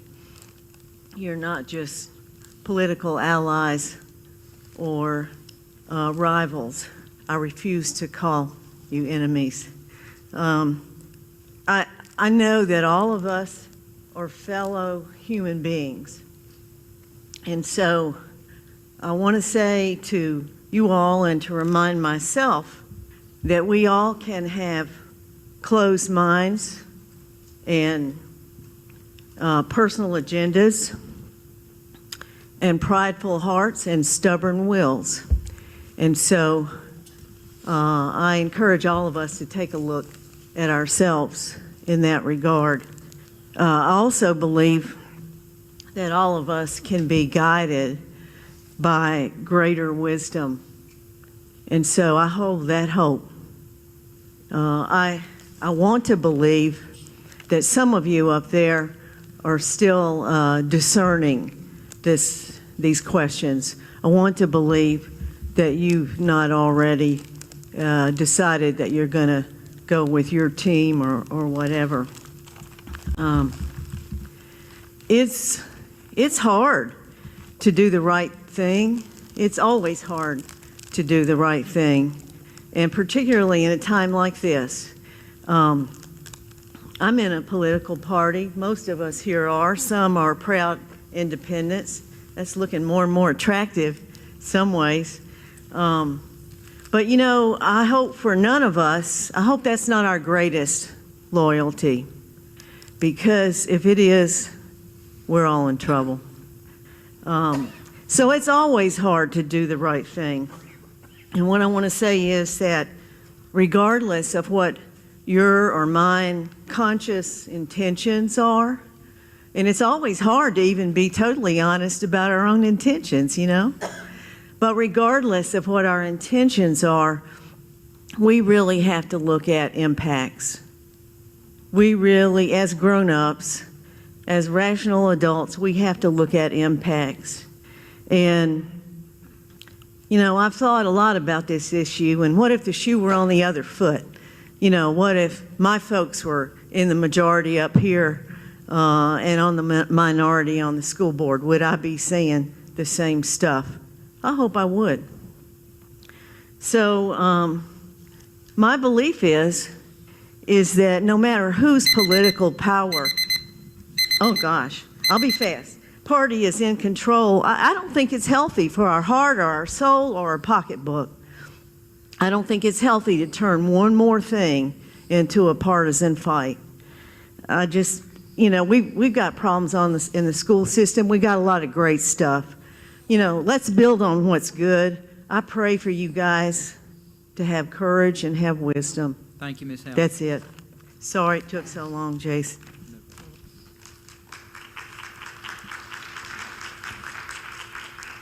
Catherine Ryu.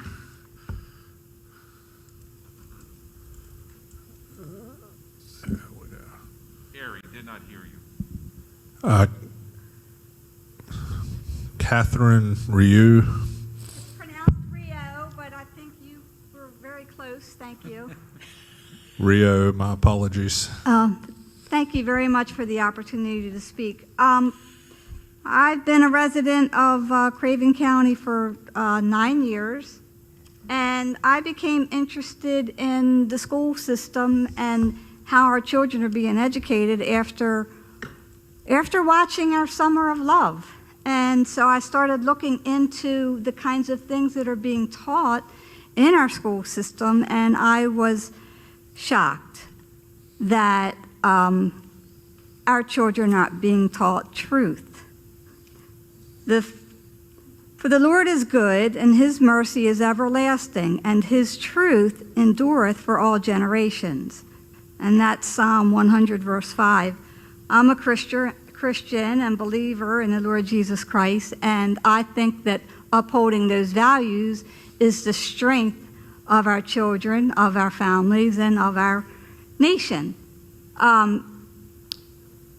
I would encourage everybody in this room to do some research on Marxism and cultural Marxism, because things like CRT, things like transgenderism, homosexuality, Common Core, changing the basic principles of our country. These are all the kinds of tools that they use to weaken the family and to divide the community and divide the nation. And we are united as Americans. We need to be one nation under God. And I'm listening to what everybody's saying, and I believe in transparency. I believe that is the most important thing, and that lines up with truth. And if the school system is apolitical, why do they not want change? Okay? They say, well, we don't want change. We like it the way it is. Well, how is it? Is it out of balance? I agreed with what one of the other individuals said here, that an equally balanced school board would be the most equitable thing, because it would get everyone's views would be considered, and they would be accountable one to another. So that's my observation. I do not have personal experience to share like many have, but I just thought I would at least share my observation, and I agree with supporting this resolution, and I thank you for your hard work. I thank you for your time. I know After looking into all of the political things, I see how much our dedicated leaders, how much time they take, and how many are working hard, and we appreciate that. Thank you.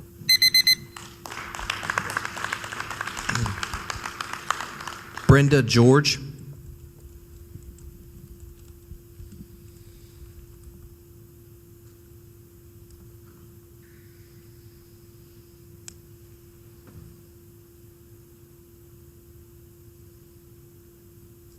Good evening, Chairman Jones, members of the Commission. This proposal has one goal from my point of view, and that is it has the purpose and effect of obtaining a greater political advantage for the party in power. And that has been verified for me and confirmed by many of the comments that I've heard in support of this legislation. There's obviously a reason that the school board in Craven County is comprised the way it is, and I don't think it's just that voters don't know the candidates' party affiliations. People have been noticed about, made mention of the fact of the push cards, and I saw that they seem to be very effective at being handed out both at the polls and at early voting. And all the door knocking and the educating that people have said that they had to do because people didn't know who the school board members were didn't seem to change the outcome of the election. So I think there are other reasons that the school board has the makeup that it does.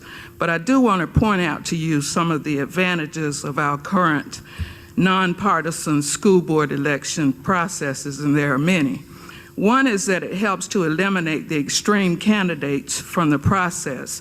Lots of times the partisan nature of our political campaigns appeals more to people who are looking for divisive issues, and it creates a division that doesn't have to be there, particularly in the school board. I think that the end result, when you eliminate politics from the process, you get a less divided political body, which is a school board or any other board, and they're more likely to act for the common good. The second thing is that candidates in nonpartisan races are more free to state their true beliefs. They don't have to toe the party line. They don't have to say that I support everything that this party stands for, that, because nobody, I don't think any rational person supports every single thing that one party stands for. I mean, people do have minds of their own, and they should be free and feel comfortable in voting that way. Nonpartisan elections also reduce the gamesmanship, the name calling, the communism, the extremes that people go to bring fear into the political process has no place in school board elections. And it also eliminates that blind voting. I mean, people are saying that there's an assumption that voters are stupid, apparently, because they don't have the judgment to look at who the candidates are before they go. There's plenty of information available regarding candidates, who they are, what they do, what their background is. There's one notable instance in one of our surrounding counties that went to partisan school board elections where they elected somebody based on party alone, and the person is highly unqualified, but because they had the right letter behind their names, which in this case was an R, he got elected and has no interest or ability as far as school boards are concerned. So I hope that you will take all those things into consideration when you vote on this proposal. Thank you.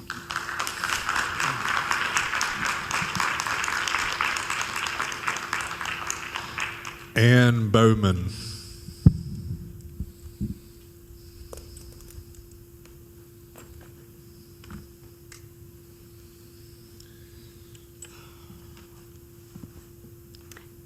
Good evening. My name is Ann Bowman. I live in New Bern, and I'm in support of this resolution.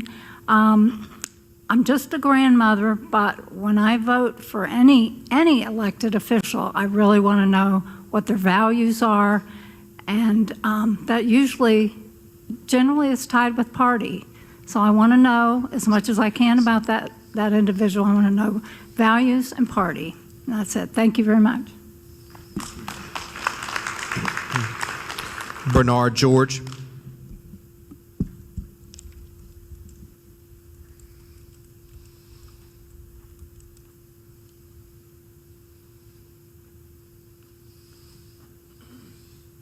Good evening. My name is Bernard George, as you said, and much of what I want to say has already been spoken, but I want to point out just one or two other things.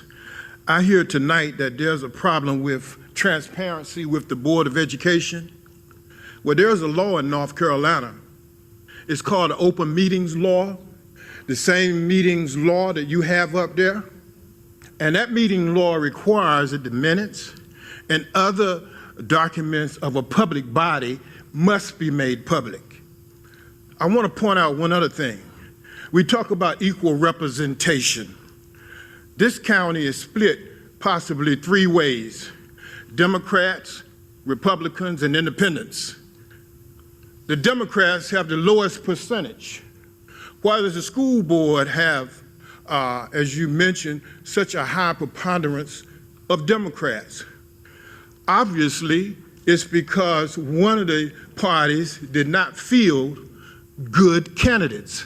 As Ms. George just mentioned, in a partisan election, it's very easy to get elected if you're with the right party and have the right initial behind your name. You need to campaign on your integrity and what you can bring to the board as far as the ultimate job of the Board of Education, and that's to elect, and that is to educate our youth. Thank you very much. One last thing, if we were talking about percentages this evening, if we were worried about percentages, then 2 of our county commissioners, or 3 of them, would be independents. Is that the case? Do we change the election process now? Thank you very much.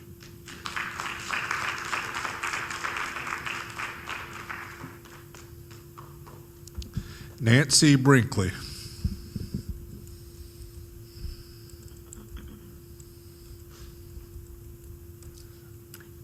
Thank you all for running and coming here tonight and listening to so many of us. I'm certainly grateful for the election process. It brings out, just like we're doing tonight, that chance to say how we think, what's going on.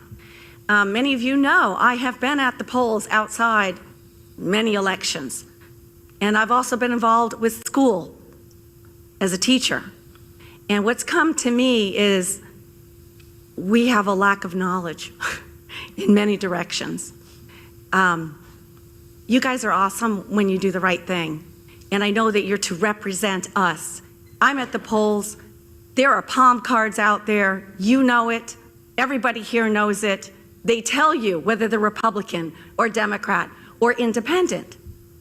And then you have districts where there's a lot of people that get involved and some that there's just hardly any representation. And how do you cross that out?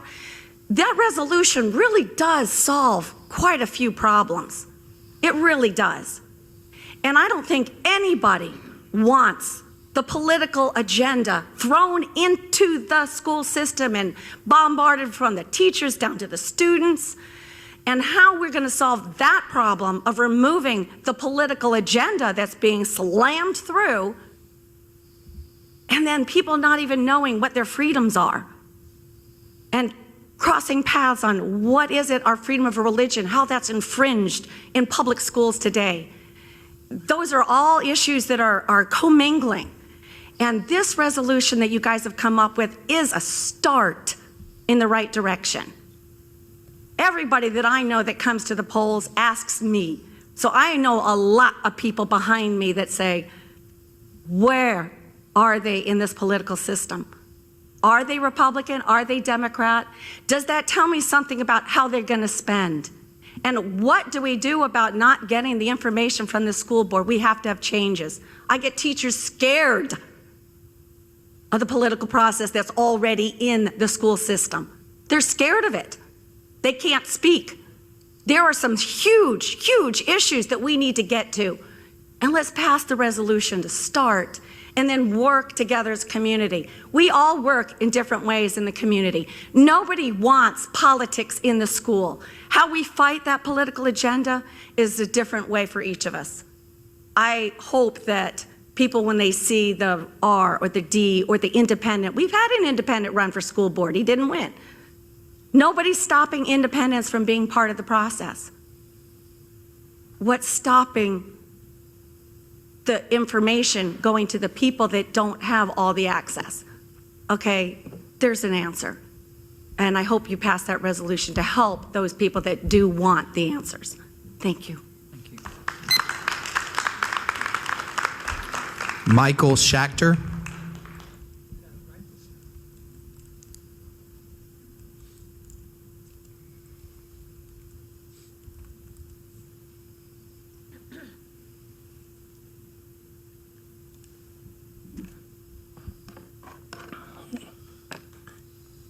Good evening, Chairman Jones and County Commissioners. I've lived 40 years between Rims and Tuscarora, and been an educator for 40 years also. This major change from nonpartisan to partisan elections for the Board of Education would be detrimental to getting the best, most qualified people on the board to direct and provide quality education to our children. I was a worker at the voting polls during early voting last year when a voter stopped marking his ballot, looked up from the booth, and called to us. "I don't know who to vote for. Can you tell me which candidate is in my party?" And of course, we couldn't. And that's the point. Do we want low information voters to just come in and vote for their team? I don't think so. Should they do some research, which I also have done, as to who is the best person for our children's education? Voting for candidates just because they have a R or a D next to their name may increase voting numbers, but it will not get us to the best Board of Education. Which brings me to my second point. I am one of those unaffiliated voters, and unaffiliated voters make up almost 1/3 of the electorate and are growing. Partisan elections will make it hard and probably impossible for unaffiliated voters to even run for the Board of Education. Thus, a great many of the best people would be eliminated from the possibility of serving on the board, and that would be very wrong. For these and other reasons, the Board of Commissioners should not support this resolution, and thank you for this hearing.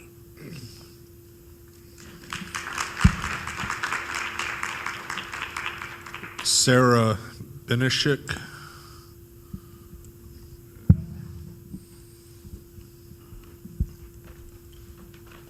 I think I'm the last speaker, right? I'll try to One more. make it quick. Okay, I'll probably use all 3 minutes. Who am I kidding? So in regards to the uninformed voters not making the huge mistake of voting for an RD, I just completely disagree with that. I think uninformed voters go into the ballot box and they're guessing, they're not voting, or they're simply voting on name recognition. And that's a huge problem. And just like some of the other speakers have mentioned this evening, the voters have a right to know your political persuasions. And let's be clear, whether you're unaffiliated, independent, or not, you still have beliefs, right? And oftentimes those beliefs are represented by the D or R. I don't agree with everything in my party, and you probably don't either, but I agree with most of it, which is why I recognize myself the way I do as far as my political party is concerned. So I did want to just make the point really quickly as a realtor in this county. I actually work 5 counties. but Craven is my home, and I've lived here for about 17 and a half years total. My husband's a retired Marine, and we could go anywhere in the United States. He's very educated, and we're both realtors, and we would do well anywhere, and we choose to stay here. What breaks my heart is when I'm working with potential buyer clients, and they love our county. They love downtown New Bern.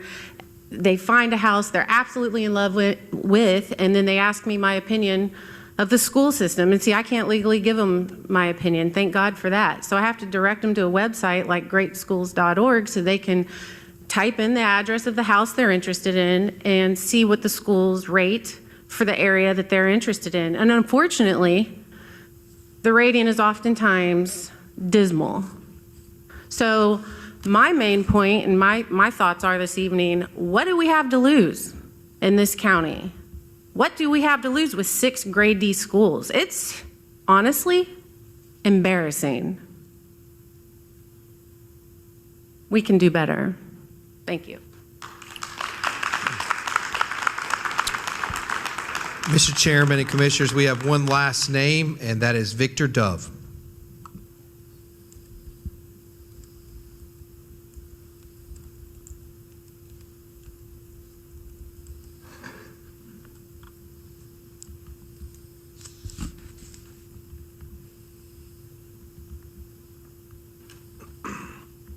Good evening, everyone. My name is Victor Dove, and I am the newest member of the Craven County Board of Education.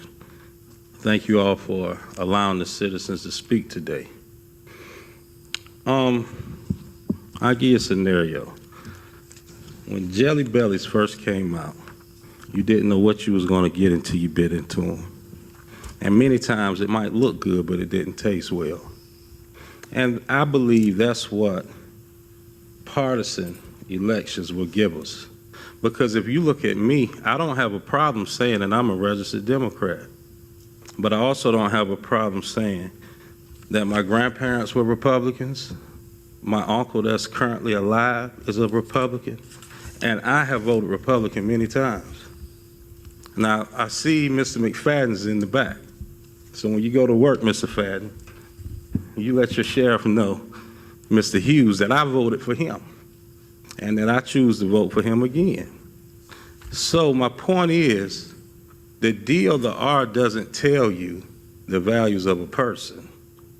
But the one problem that I have heard this evening is everyone is talking about access and making it easier to vote, but no one has focused solely on the education of the children. Now, our last speaker did bring that up, and that's where my heart lies, solely with the children. We want to get our schools to be the best schools in this county.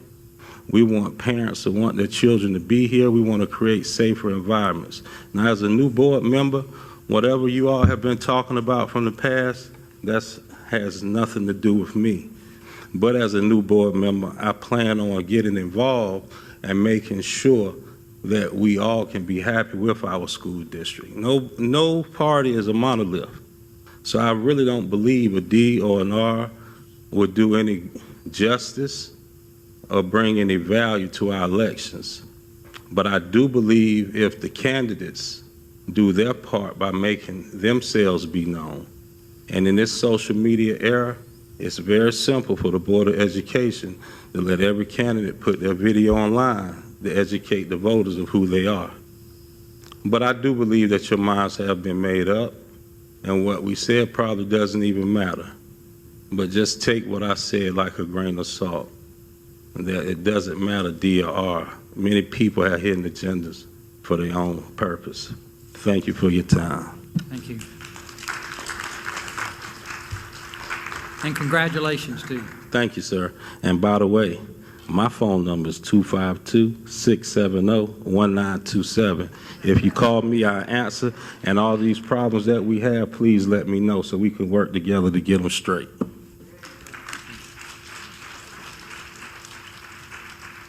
All right, Mr. County Manager, you said we have no more speakers. That is all, sir. All right, do I have a motion that we close the public hearing? So moved.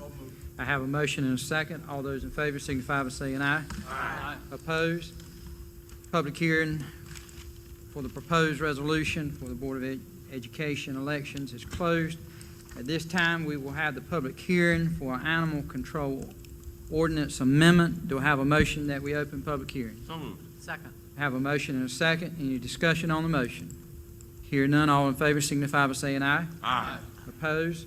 Motion passed. Madam Clerk, if you will, please read the proposed amendment. You got that handy? I'm sorry, I wasn't told I was going to be reading this. Have you got it? We're pulling it up. Okay. You want me to just read the new text? Okay. This is the proposed amendment. In exercising his duties hereunder, the sheriff shall only impound an animal in the county's animal shelter, provided the sheriff may impound an animal at another appropriate facility, A, upon notice from the county's animal shelter that it is temporarily unable to accept animals due to capacity limitations, staffing, or other such circumstances, or B, in exigent or emergency circumstances in which the sheriff is unable to impound an animal in the county's animal shelter due to the shelter's unavailability outside of normal business hours. The sheriff shall provide written or electronic notice to the director of the county's animal shelter should an animal be impounded at a facility other than the county's shelter. All right, thank you, Madam Clerk. Mr. County Manager, do we have anyone signed up? Mr. Chairman, we have 29 names here, 3 minutes each. I'm joking. There's no names. It's zero. It's late. I'm sorry. 0 names. We wanted Miss B to experience one of them 1 a.m. That's right. board meetings. That's right. We will give the opportunity if any citizen was unable to sign up, if you would desire to speak at this time. Seeing none, one more chance. Mr. Chairman, I recommend we go out of public hearing. Second. I have a motion and a second to close the public hearing on the Animal Control Ordinance Amendment. Any discussion on the motion? Hear none, all in favor signify by saying aye. Aye. Opposed? We're out of public hearing. Next would be the petition of citizens for agenda topics. Mr. County Manager, do we have any citizens who signed up? Mr. Chairman, I won't joke. This time we have no citizens for petitions of citizens at this time. All right, just as we did with the last one, do we have any citizens that could not sign up that desire to address the Board of Commissioners on agenda topics? Seeing none, we will move to the consent agenda. Commissioners, you have before you on the consent agenda the minutes of the March 15th, 2021 regular session and reconvened session. You have the tax releases and refunds, and you have a donation for a budget amendment to the Sheriff's Department. Are there any items that you want to remove from the consent agenda? Mr. Chair, make a motion to approve. I have a motion and a second. Is there discussion on the motion? Hear none. Madam Clerk, if you will, please call the roll. Commissioner Mitchell? Yes. Commissioner Smith? Yes. Commissioner Liner? Yes. Commissioner Mark? Yes. Commissioner McCabe? Yes. Vice Chairman Booker? Yes. Chairman Jones? Yes. Thank you. Next is our discussion of the resolution in support of the partisan/district school board of education elections. At this time, we will turn it over to the Board of Commissioners for discussion. Are there any commissioners desiring to speak? Any questions? Yes, Mr. Chair. Yes, ma'am. Yes, if I Commissioner might. Mitchell. And thank you. Can everyone hear me? No. No. No. Pull it closer. All right, let's try it. How about now? That's great. Okay. First of all, I would like to thank all of the citizens who have come tonight, all of the ones who have emailed and called the Board of Commissioners on both sides of the aisle and both pro and against this resolution. I appreciate your commitment. I appreciate your interest.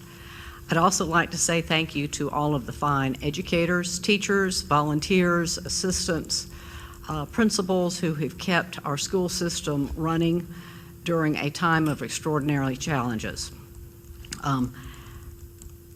We all have different approaches over how to best provide the best education to our students in our community. We all want the best for our school system. We all want the best for our kids. We all want the best for our families.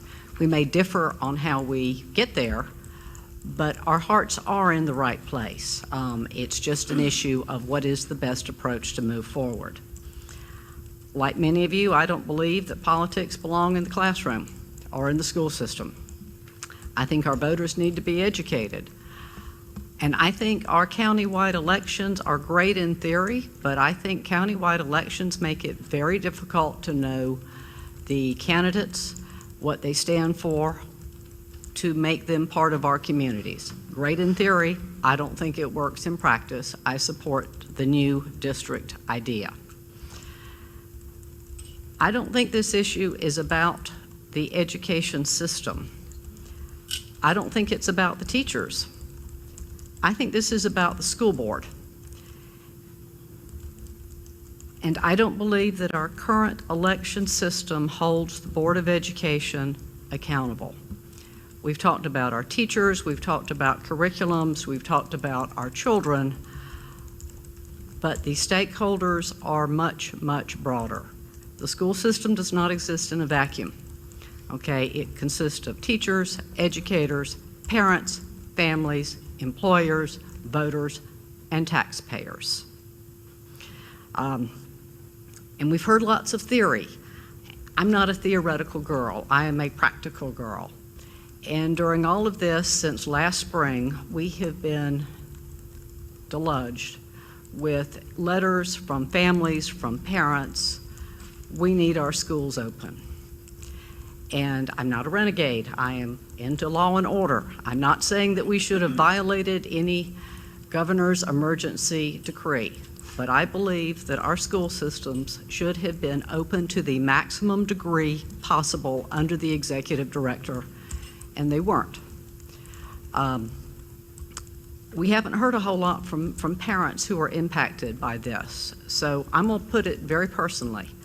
If this had been 20 years ago, I would not have had, or I did not have a child who would have flourished in online learning. I was a straight A student. I could not have learned math in online learning. Wouldn't have happened. I was a single parent. My ex-husband was out of the picture. I could not have taken my son to work. I did not have the money for a private school or for a private tutor. I had no family nearby in Washington, D.C. I needed the schools to be open, and so did a lot of our parents. So when I hear of parents who took out loans, who cashed in their 401ks, whose mortgages are in arrears because the schools were not open to the maximum degree possible, I feel their pain. And when we tried to talk to the Board of Education, when the voters and the parents tried to talk to the Board of Education, they were not responsive. They were not accountable. So, and to me, that is the most important issue here. It's not the voting, it's not the election, it's not the partisan. It is how do we make the Board of Education accountable to the citizens of this community. And so for that reason, and I understand that I am probably the swing vote, I'm going to be voting for this resolution. Okay, commissioners, are there any other comments? Commissioner Smith? I would like to comment. Yes, ma'am. First of all, I've heard several people come to the podium and they start before their statement that doesn't sound very Christian-like. They start with saying, I'm a Christian. And I say tonight to you that I am a Christian. And I'm a Christian that believes in the Bible. A Bible-practicing Christian. A Christian that believes in the whole Bible and not a Bible full of holes. And I know that you may have heard that before, but that is a true statement in my life and in my words. I am strongly opposed to this resolution. I believe that schools should be nonpartisan. I've not heard anything tonight or in the past that has made me change my mind.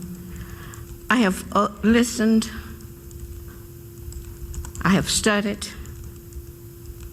When I came to the meeting for the work session, I was aware of this resolution was on the table, and I was here to hear. I was ready to hear what was to be said. But I must say to you that when I heard the draft, the resolution, the statements that were made to support the resolution, when the words fell on my ears, I was amazed at misinformation, twisted information, lack of information, and lack of consideration for students and for all citizens. I was astonished when I heard what I considered to be unfair, unnecessary statements about public schools and the election of public school board members. I said last month and I say tonight, what is happening here gives me heartburn. It gives me heartburn because if you are telling your truth, I'm looking out of a different window. So I would like for you to hear my truth. And I'm going to share a little bit of it, speak to some of the things that you have spoken to, some of you have spoken to tonight. And I'm not sure, I'm pretty sure that I won't change your thinking. But I would hope that you would at least consider that there are different ways of looking at the picture. One statement said the board votes. I left out the fact that I am a former board member. Some of the information that you were giving about Craven County Schools, I knew was wrong. I knew was misinformation and misleading information, taking a little bit of truth and putting false information with it to make it sound real. One of the statements that I read in the email, which was stated here tonight again, was the Board of Education's results are not released to the public, making individual members unaccountable for their actions. Everything the board does is public knowledge and done in open session, except personnel matters that are done in closed session. All the board's records are public information and available to the public. Much of what the board is doing is online as we do it. Every meeting, a teacher, a parent, and a principal from the schools are in the meeting, and community members. I have seen some of you sitting in the meetings, and yet you say the meetings are closed and you cannot find out what is happening. That's a misnomer. Another statement, and by the way, all the meetings are held on the third Thursday of each month, with the work session being held the Tuesday prior to the meeting. That is standard each month. There's no way that some folk in here said they didn't know when the meetings were. Where they are, they're always at the central service office, and when there's a difference, it's published in the paper and online. So if you have the interest, if you really want to know, there's no way that you could not possibly be informed if you choose to be informed. Given the fact that voters, this is a statement, given the fact that voters do not know their board members' stance on any issue before the board, nor can they reasonably hold the board's incumbents individual accountable. If they are incumbent and you know they're incumbent and they are not accountable, don't vote for them. You can't have it both ways. Either you know them or you don't. If you know that they're not accountable, and also if you want to know if a person is a Democrat or a Republican, call the board. You can look it up on your computer, or call the Board of Elections. This is not private, hidden information. Because they are not running as a Democrat or Republican does not mean that that information is private, that is unknown. It's there, and it's easy to find, and there's no reason why the public does not or cannot be aware of this information. Stated here tonight, first I speak to why I think partisan again versus nonpartisan, what I think board should be nonpartisan. Now this has been stated, but I think it's worth repeating. 21% of the students in Craven County are federally connected. And I heard a gentleman say earlier tonight that they did not know where Ms. Boomer got that information from. The Hatch Act. And here it is. Clearly stated that when people are 100% federally connected, they cannot participate in partisan elections. This is a fact. It is Bill 7. It began in 1939. Bill 7/1/2014. Last revision was 2012. This is not something that is hidden. There's no reason for the misinformation to be stated over and over again. There's no reason for one person to write something and everybody just believe and go along with it without research. I've heard stated here probably at least 3 or 4 times tonight.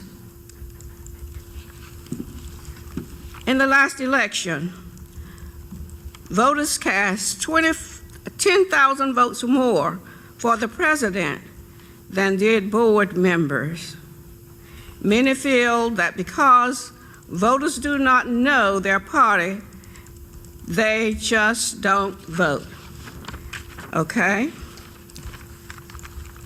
I decided that I was elected in 2018, as was all the other commissioners. So I took a look at 2018 from the Board of Elections. In 2018, 35,925 votes were cast. Listen to this. A very popular Republican, Walter Jones, received 27,362 votes with a undervote. Everybody knows Walter Jones in Craven County and all around, with an undervote of 8,563 votes. A very popular Democrat, our district attorney, Scott Thomas, Abel Thomas, well known and respected. I voted for him and will vote for him again. Scott Thomas received 26,088 votes with an undercount of 9,837 votes. This tells me that people do not vote because they don't know the person. It is their right to vote for a person or not to vote for a person. That is not the reason for an undercount. I also looked at our commissioners.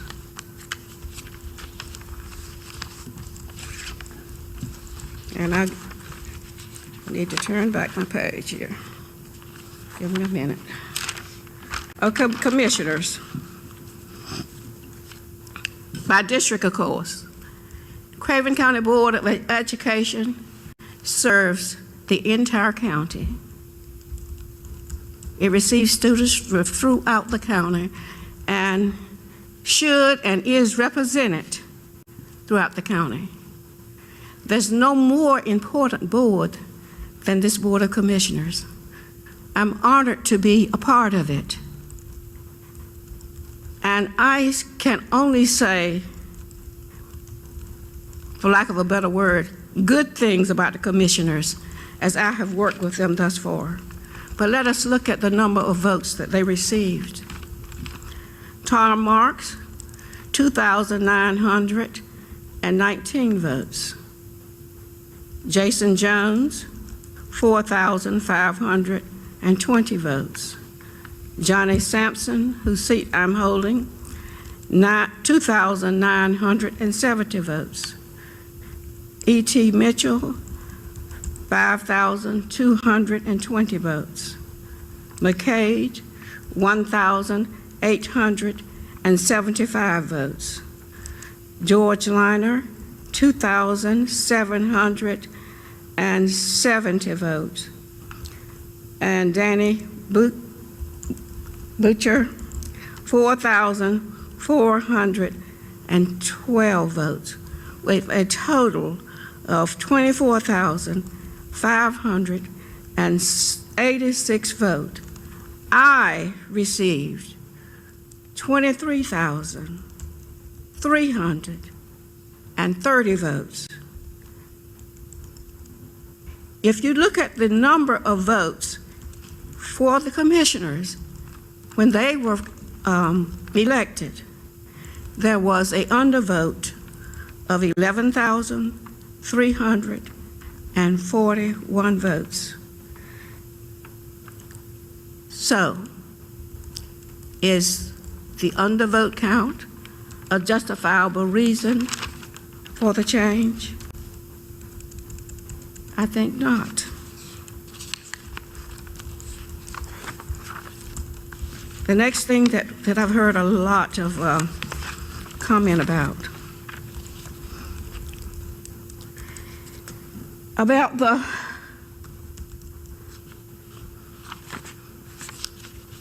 schools.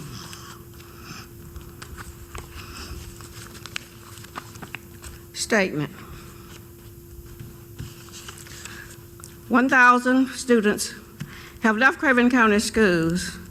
Parents are sending their children to private schools and charter schools and actually paying tuition twice. What do we say about that? First, we'll address the number of students that left the schools. In the state of North Carolina, there's some truth in that. In the state of North Carolina, 63,000 students have left public schools from 2019 to 2021. Now, but what I looked a little further to try to see something in our local areas. Why? Some children leave and we don't know why. What has happened here? Redistricting, which the county board really had no control because the state demanded that classroom size decrease. We were not building any new schools, so we had to redistrict. In doing so, we lost choice.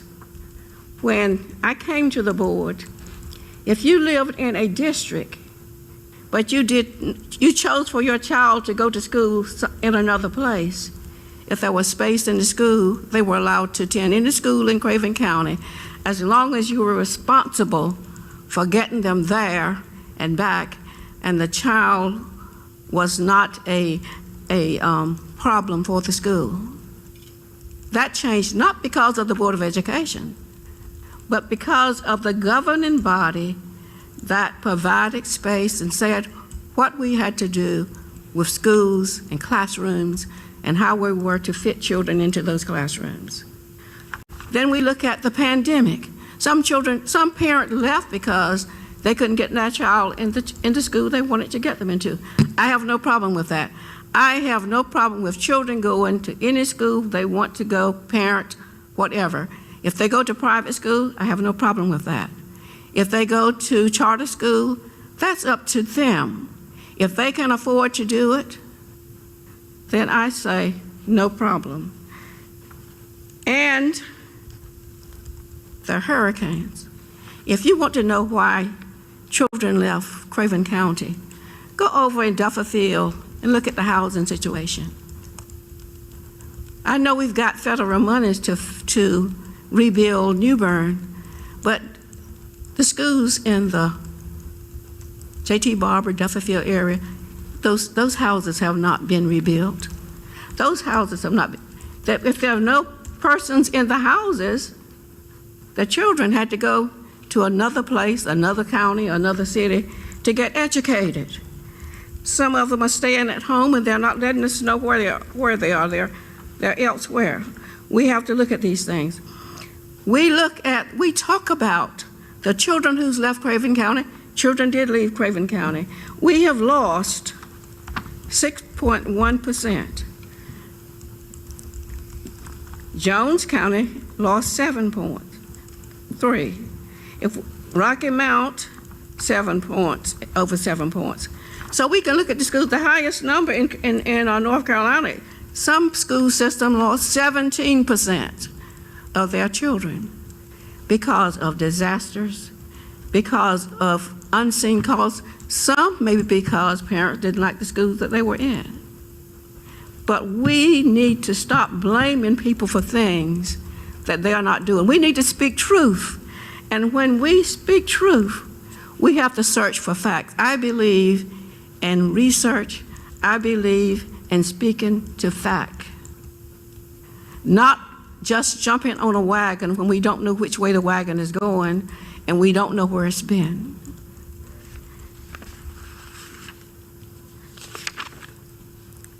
Another statement, part of that same statement was, parents are paying 2 tuitions because their children are in private or charter schools. First of all, I say this. Children, parent, no one pays tuition in public schools. Did my research. It's been a long time since I took civics, so I had to go back and make sure that civics, that my information hadn't changed. This is the mandatory duties of a U.S. citizen in bold letters. Certain civic responsibilities considered central to the democratic philosophy of the country and requires the citizens to comply.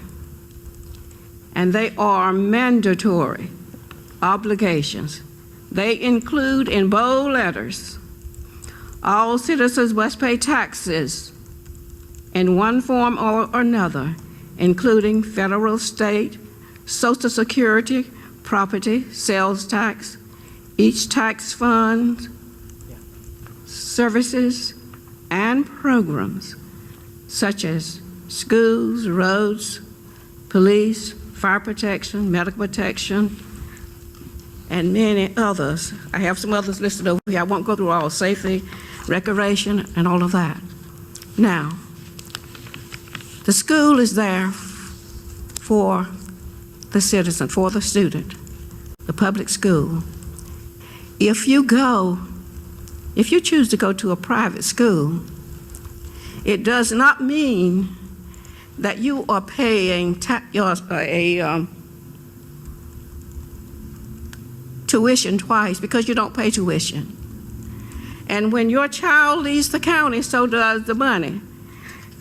Schools are paid, they receive funds on the basis of enrollment, based on the second month of enrollment. So if your child has not been in school by September, October, the county doesn't get paid for that child. Now, and this works just like it would work if you had a helicopter in your backyard. You would still, and you drove your helicopter everywhere you went. You didn't ever cross a road, didn't cross a bridge, didn't drive down the road. You still have to pay taxes that paid for roads and bridges. If you had your own private library, never went to a public library, it's not considered doubling your taxes to pay for the library. This is misinformation spread for reasons to deceive the listener. It is wrong. It's wrong if it comes from me or anyone in the room. It's not helpful to the cause, because we know from listening to political ideology, people believe lies. It's amazing how some folk everybody don't go back and investigate to find the truth. Folk, this is my truth, and it supports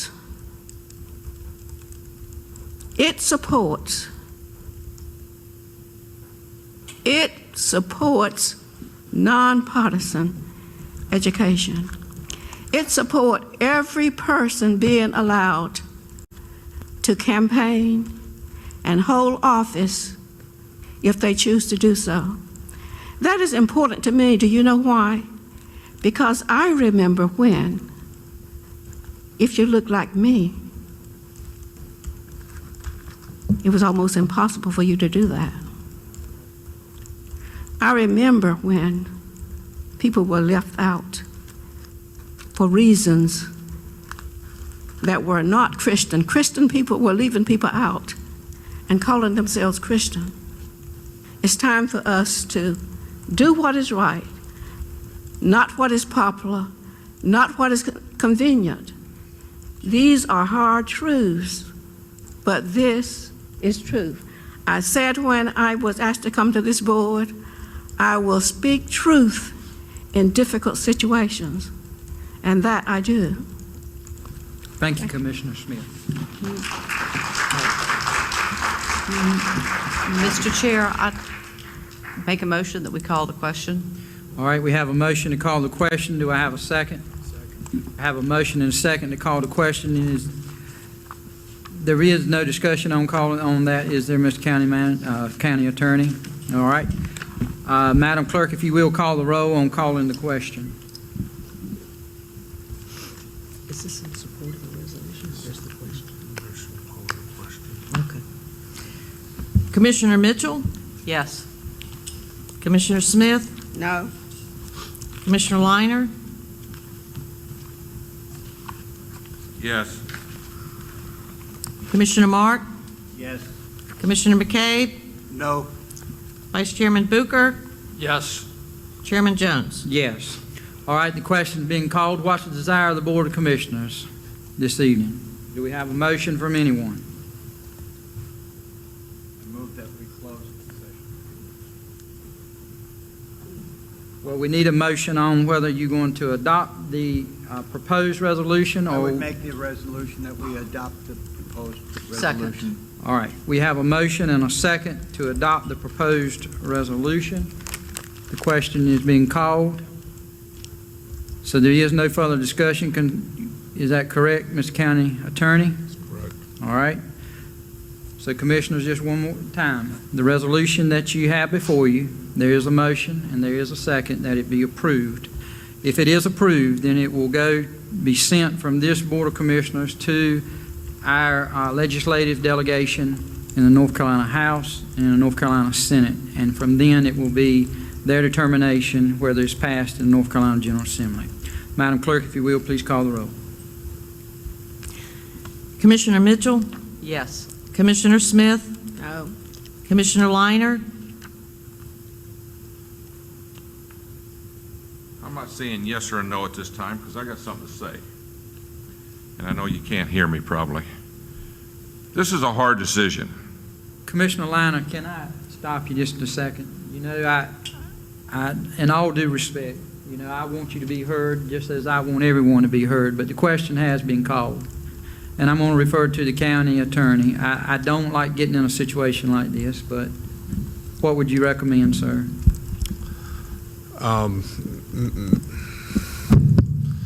Mr. Chairman, the vote's on right now, so, you know, the board members need to cast votes. And that's basically what's before the board. The time for discussion is passed. Okay, Commissioner Liner, I apologize, sir. Well, it's not a discussion. I'm not discussing with anybody, but, you know. I voted for call to order. I understand that. But,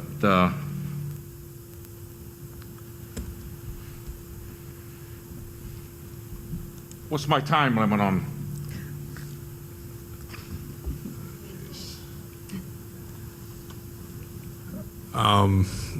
There's not really a defined time limit, Mr. Liner.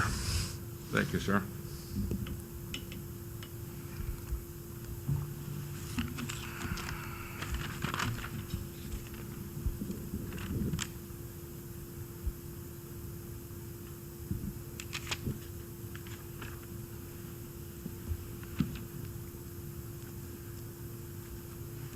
Mr. Chair, since you called this, I'll have to remember this in future calls on votes. I vote yes. Commissioner Mark, Yes. Commissioner McCabe, No. Vice Chairman Booker, Yes. Chairman Jones. Yes. The vote passes with a majority of the Board of Commissioners.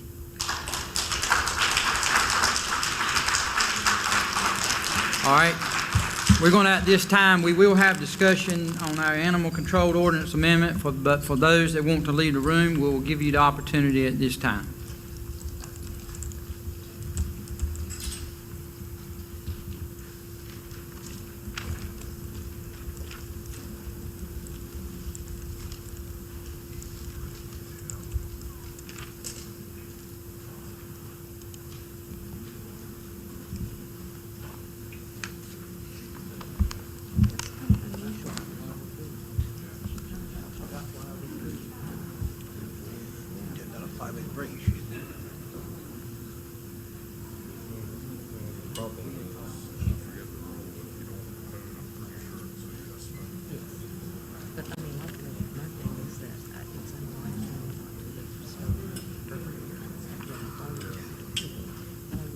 Okay, Commissioners, I thank you for your participation in that discussion this evening.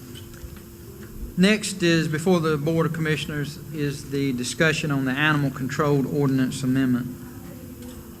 We had no public comment this evening, Commissioners, and I would like to just ask you if you would consider less deferring this to another time.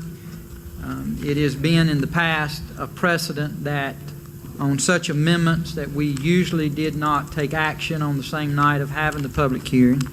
We did not have any citizen comment from it, though many of us have had calls from citizens of concerns one way or the other for the issue. But I'd like to ask if it would be a consensus that we defer this until a later date. Yes. Second. I have a motion and a second. Commissioner McCabe, you made that motion? Yes. And Commissioner Mark seconds it. Discussion from the board. I have a question. Yes, ma'am. I'm not quite sure it's why we're going to table it. Well, it's just my recommendation. Oh, okay. It's my It's not a recommendation. good time. I didn't understand. You understand? It has been precedent in the past that we did not take up such actions on the same night as the public hearing on ordinances. Okay. I know we did on the other, but that was a resolution. This is an ordinance change. Any other discussion? No, so Mr. Chair, I would just ask that we put it on the agenda for the next meeting. Okay. All right. Was that the next meeting, sir? Yes, that's been a desire. 419. Okay. We have a motion and a second. Here, no more discussion that we defer it. All those in favor signify by saying aye. Aye. Opposed? Motion passed. Thank you. All right. Does any of the commissioners need a break? Or Yes. No. are y'all good to go just a little bit? I'm doing a minute to get a cup of coffee. All right. We'll take about 2 or 3 minutes and come right back.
Next on the agenda is departmental matters. First would be the social services. We have with us Mr. Jeffrey Merritt, our social services director. Good evening, sir. Good evening, Chairman, Commissioners, County Manager. We bring before you recommendation of selection of a contractor for the administration of child support enforcement services. In the Commissioners meeting May 18, 2020, the board approved a one-year extension on the current contract with our current contract provider, Maximus. We then, on January the 4th, posted a request for proposals on the Craven County website. On February 24th, 2021, we received 3 proposals.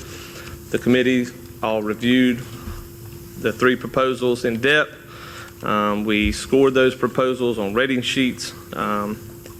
And after the scoring and discussion of those, Young Williams was chosen to be considered to be selected as the contractor by the Board of Commissioners. I'll be happy to answer any questions regarding that if you have that. Mr. Chairman, I would make a motion that we approve that. All right. We have a motion and a second to approve Young Williams as the company to administer the Child Support Enforcement Program in Craven County.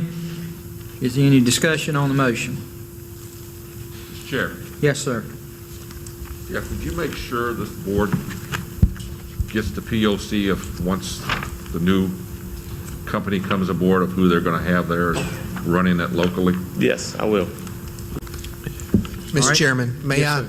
Yes, sir. And I don't mean to belabor the point. I know we've been here a long time, but Mr. Merritt, I think there's a point here of the significant savings to the county by bidding out this contract that we foresee over this 5-year period. I hate to venture a number. I don't know if you could kind of give them an idea of how much we would save with this. Right now, we are spending somewhere around $800,000, and we have 2 ways that we could choose when we enter contract negotiations to pay for administration of child support services, and that's either through a percentage of the collections that are received each year. Currently, that number is capped at $1.3 million, but we're not achieving enough collections to meet that percentage that we're paying now to reach that number. But with the current proposal on Young Williams, there's 2, as I said, 2 proposals. So the fixed rate, it does increase incrementally over the 5-year period. You would average $605,241.80. And with their fixed rate percentage, or fixed percentage proposal, it would be 6.9%. The current child support collection goal that they want to collect this fiscal year is $9.8 million. So 6.9% of that is $676,200. So we would look into that. So approximate savings of roughly $200,000 a year for the 5-year contract. Okay, any other questions from the board? Hearing none, Madam Clerk, if you will, please call the roll. Commissioner Mitchell? Yes. Commissioner Smith? Yes. Commissioner Liner? Yes. Commissioner Mark? Yes. Commissioner McCabe? Yes. Vice Chairman Booker? Yes. Chairman Jones? Yes. Thank you. And we'll keep you updated with any changes. All right, appreciate it, Mr. Merritt. All right, next we have Ms. Scott Harrelson, our Health Director, additional COVID funding. Good evening, sir. See you, Jeff. Good evening, Commissioners. I'm coming to you tonight to request receipt of some funding that really could not wait. It is in the amount of $284,327, and this is funding coming to us through Department of Public Health, direct services for the COVID response, paying our staff, paying our contract staff, rental of this facility to do the mass vaccination, supplies, and if there's any questions, I'd be happy to try to answer. All right. Mr. Chairman, I make the motion that we accept this. I have a motion. Do I have a second? Second. All right, have a second. Any further discussion on the motion? Hear none, Madam Clerk, if you will, please call the roll. Commissioner Mitchell? Yes. Commissioner Smith? Commissioner Liner? Yes. Commissioner Mark? Yes. Commissioner McCabe? Yes. Vice Chairman Booker? Yes. Chairman Jones? Yes. All right, motion passed. Mr. Harrelson, you got a quick update for us on our current status with the Yes, sir. Craven? Right now, the transmission rate in Craven County is 12 per 100,000. That's 12 cases a day per 100,000 people. The state rate is about 14.8. We've been very successful in our vaccinations. Things I'd like to draw your attention to: 50 to 64 age population. The state is around 40%, where 9% higher than that at 49. We're 9% higher than the state at 40%. 65 to 74 population, we have immunized 73% of that population in Craven County. That's 8% higher than the state average. 75 plus, again, 73%, which is 7% higher than the state average. And to date, we've had 8,928 confirmed cases and 120 deaths for Craven County. All right, questions from the board for Mr. Harrelson. Again, we thank you for all you and your team are doing. We really appreciate you. Thank you. Thank you all for your support. Much appreciated. Thank you for waiting for us this evening. All right, next is Planning Department. We have with us Mr. Don Bumgardner. Talk about CDBG-NR contract award. Yes, sir. This is a rebid of a previous award that we made. This particular contractor that we had was not able to perform the services that we needed to have performed. He was tied up on other jobs, and the weather got him even further behind, so he was not going to be able to complete his project within the time frame that we needed to have it completed according to our contracts with the state. So we went through the process of actually rebidding this structure out again. It is for the elevation of a storm damaged structure that is owner occupied home. It was actually put back out to bid on 25th of March. The bid proposals were received from two contractors, Gilbert Everett Builder Incorporated and Paul Woolard Construction. The rehabilitation contract award recommendation is for the 125 Chips Road, Vanceboro, is to Gilbert Everett Builder for the sum of $138,000, and he was the low bidder. The proposed contract award is within the program budget, and therefore approval of this will allow us to move forward with providing the assistance to this household to elevate it. This particular amount of money ended up being no more than $400 over what the original bid that we received from Dozier Builders, who we have officially canceled their award, and they've agreed to that. All right, board. Mr. Chairman, question? Yes, sir. Is this go back to Matthew, or is this Florence? This I believe actually goes back to some of the awards that we got in Matthew. Yes. Okay, that's what I thought. Thank you. I would make a motion to approve. All right, we have a motion. Do I have a second? Second. Have a second. Any further discussion on the motion? Hearing none, all those in favor signify by saying aye. Aye. Opposed? Motion passed. Thank you, sir. Yes, sir. Thank you. All right, next, Finance. Mr. Craig Warren, a resolution for the State Revolving Loan Fund. Good evening, Commissioners. I have one item on the agenda tonight, and that is the applicant resolution for the State Revolving Loan Fund. At your November 16th Board of Commissioners work session, the county staff, along with staff from McKim and Creed, presented a project to replace and upgrade sections of the water system's telemetry components that were damaged during Hurricane Florence. As a part of that presentation, engineering cost estimates along with several funding options were discussed and considered.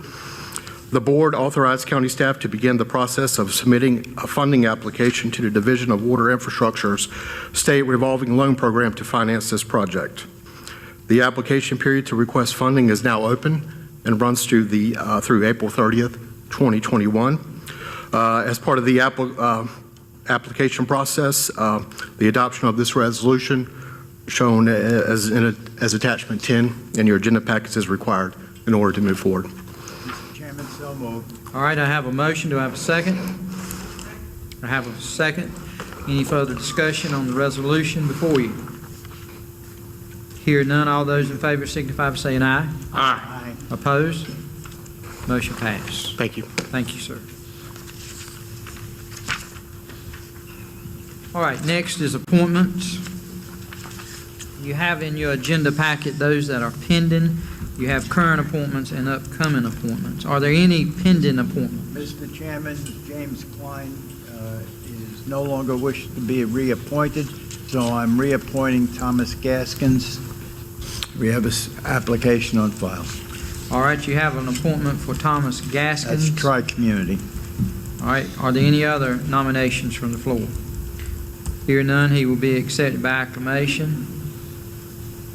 Under current, the Voluntary Agriculture District, Mr. Dietrich Kilpatrick from Dover. He was appointed in 2015. He's eligible for reappointment. I would move that he be reappointed. Are there any other nominations from the board? Hear none, he's accepted by acclamation.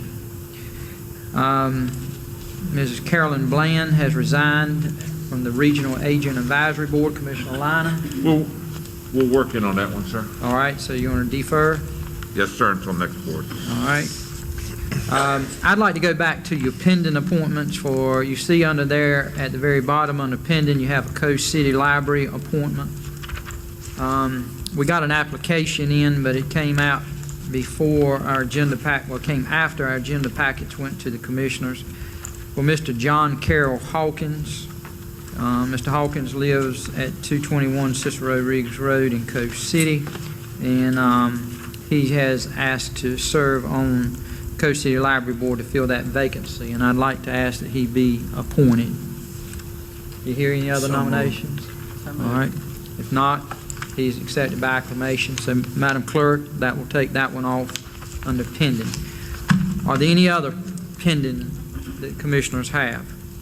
Hear none, you see your upcoming appointments expiring in April. Please take note of that. All right, next will be County Attorney's Report. Mr. Eric Grady, good evening, sir. Mr. Chairman, Commissioners, good evening. I have 5 items for you this evening. I will be as brief as I possibly can. All 5 involve real estate that the county owns through the tax foreclosure process. The first item is on Boone Road in Havelock. Your parcel ID number is 5009114. This is an initial offer to purchase. If the board approves it, it'll go out for the upset bid process. The bid amount is $6,000. Past due taxes and the cost of foreclosure were $7,055.09. The current tax value is $15,000. We recommend the board approve this, and we'll put it out for upset bids. So moved. Second. All right, we have a motion and a second. Is there any discussion? Hearing no discussion, the motion is for the tract of property on Boone Road in Havelock. All those in favor signify by saying aye. Aye. Opposed? Motion passed. Commissioners, the second item is also an initial offer, 211 Lloyd Avenue in Grifton, parcel ID number 1072-1004. The offer amount is $2,500. The past due taxes and the cost of foreclosure originally were $2,155.89. The tax value of the property is $13,500. If the board approves this offer this evening, we'll put it out for the upset bid process, and it's our recommendation that the board approve it. Mr. Chairman, so moved. Second. I have a motion and a second. Is there any discussion on the motion? And the motion is for the property at 211 Lloyd Avenue in Grifton, with a Grifton address. It's in Craven County. Hear no more discussion. All those in favor signify by saying aye. Aye. Opposed? Motion passed. The third item is a final approval.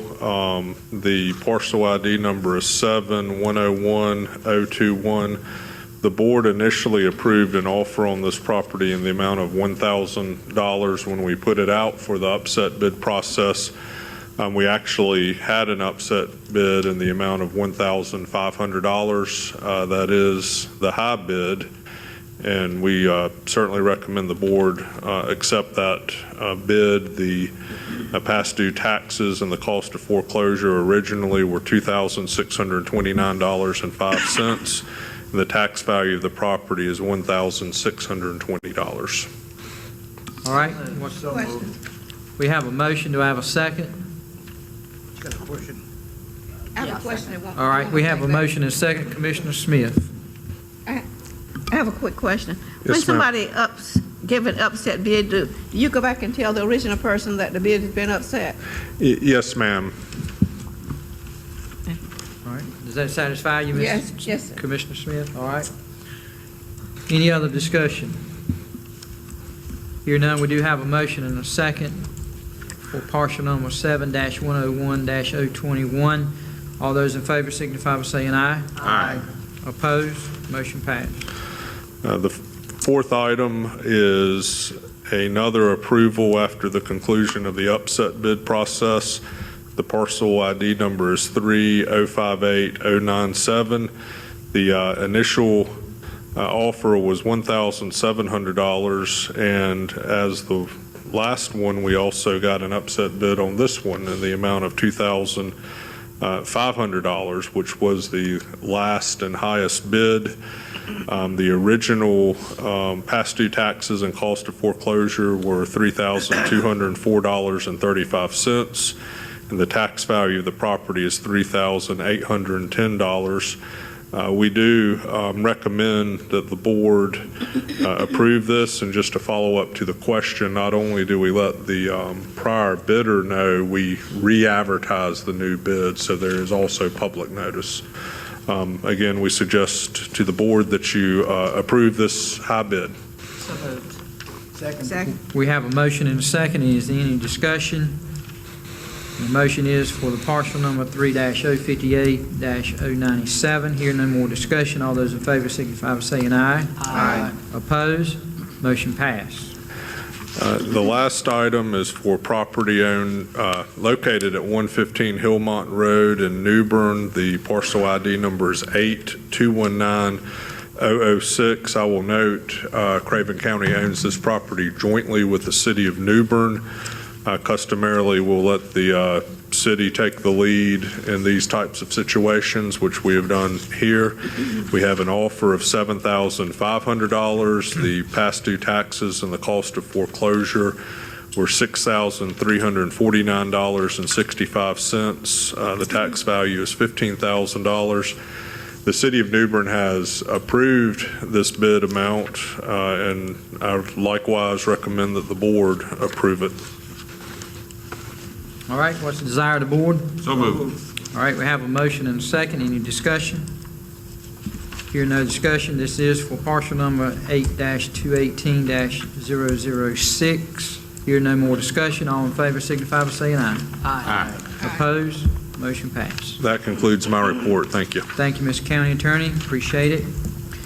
Next on the agenda is petition of citizens for general topics. Mr. County Manager, do we have anyone signed up? No sign-ups, sir. All right, just as we've given the opportunity prior, is anyone in the room that desires to speak on the general topics? Seeing none, we will move right along. County Manager's report. Mr. Chairman, I'll just be brief. Commissioners, I just want to thank the county staff for their hard work today and tonight and setting up this opportunity for folks to come in and make their voices heard. A special shout out to the folks here at the Convention Center, our maintenance team, our IT team, and all the other county folks who made this happen. So thank you, guys. Thank you. All right. Commissioners' reports. Do y'all want commissioners' reports this evening, or do you want to go on into closed session? Cut it. Is it a consensus that we go on into Commissioner Liner? Are you going to cut us off now with that too? No. If you want to speak, we'll give you the opportunity, sir. How much time do I got? Well, 1 minute. 3 minutes. 30 seconds. I told the sheriff he wasn't going to leave here until 12 o'clock, so I've got an hour and some odd time that I can speak. Well, I guess you're going to be here by yourself. Yeah. No, I just want to remind everybody, the wall is coming in tomorrow afternoon, leaving Morehead City. It'll be sometime probably 4:45 before it gets here to New Bern. It comes through Havelock about 4:10. If you want to see it on that. And then Wednesday, it'll be open to the public. So invite everybody out Wednesday through Sunday to see the wall. Be open 24 hours a day from Wednesday through Sunday. So, Mr. Chair, thank you. Thank you. Commissioner Mitchell, I think you passed, is that right? Yes, sir. Commissioner Mark passed. I pass. Commissioner Smith, do you have anything? No, thank All right, Vice Chair Booker? All right. That takes care of Commissioner's comments. At this time, we will have a closed session. The board is requested to go into closed session pursuant to 143-318.11 A and 1. Mr. County Attorney, do you have anything else to add? All right. I have a motion that we go into closed session. So moved. I have a motion and a second. All those in favor signify by saying aye. Aye. Opposed? We stand now in the closed session.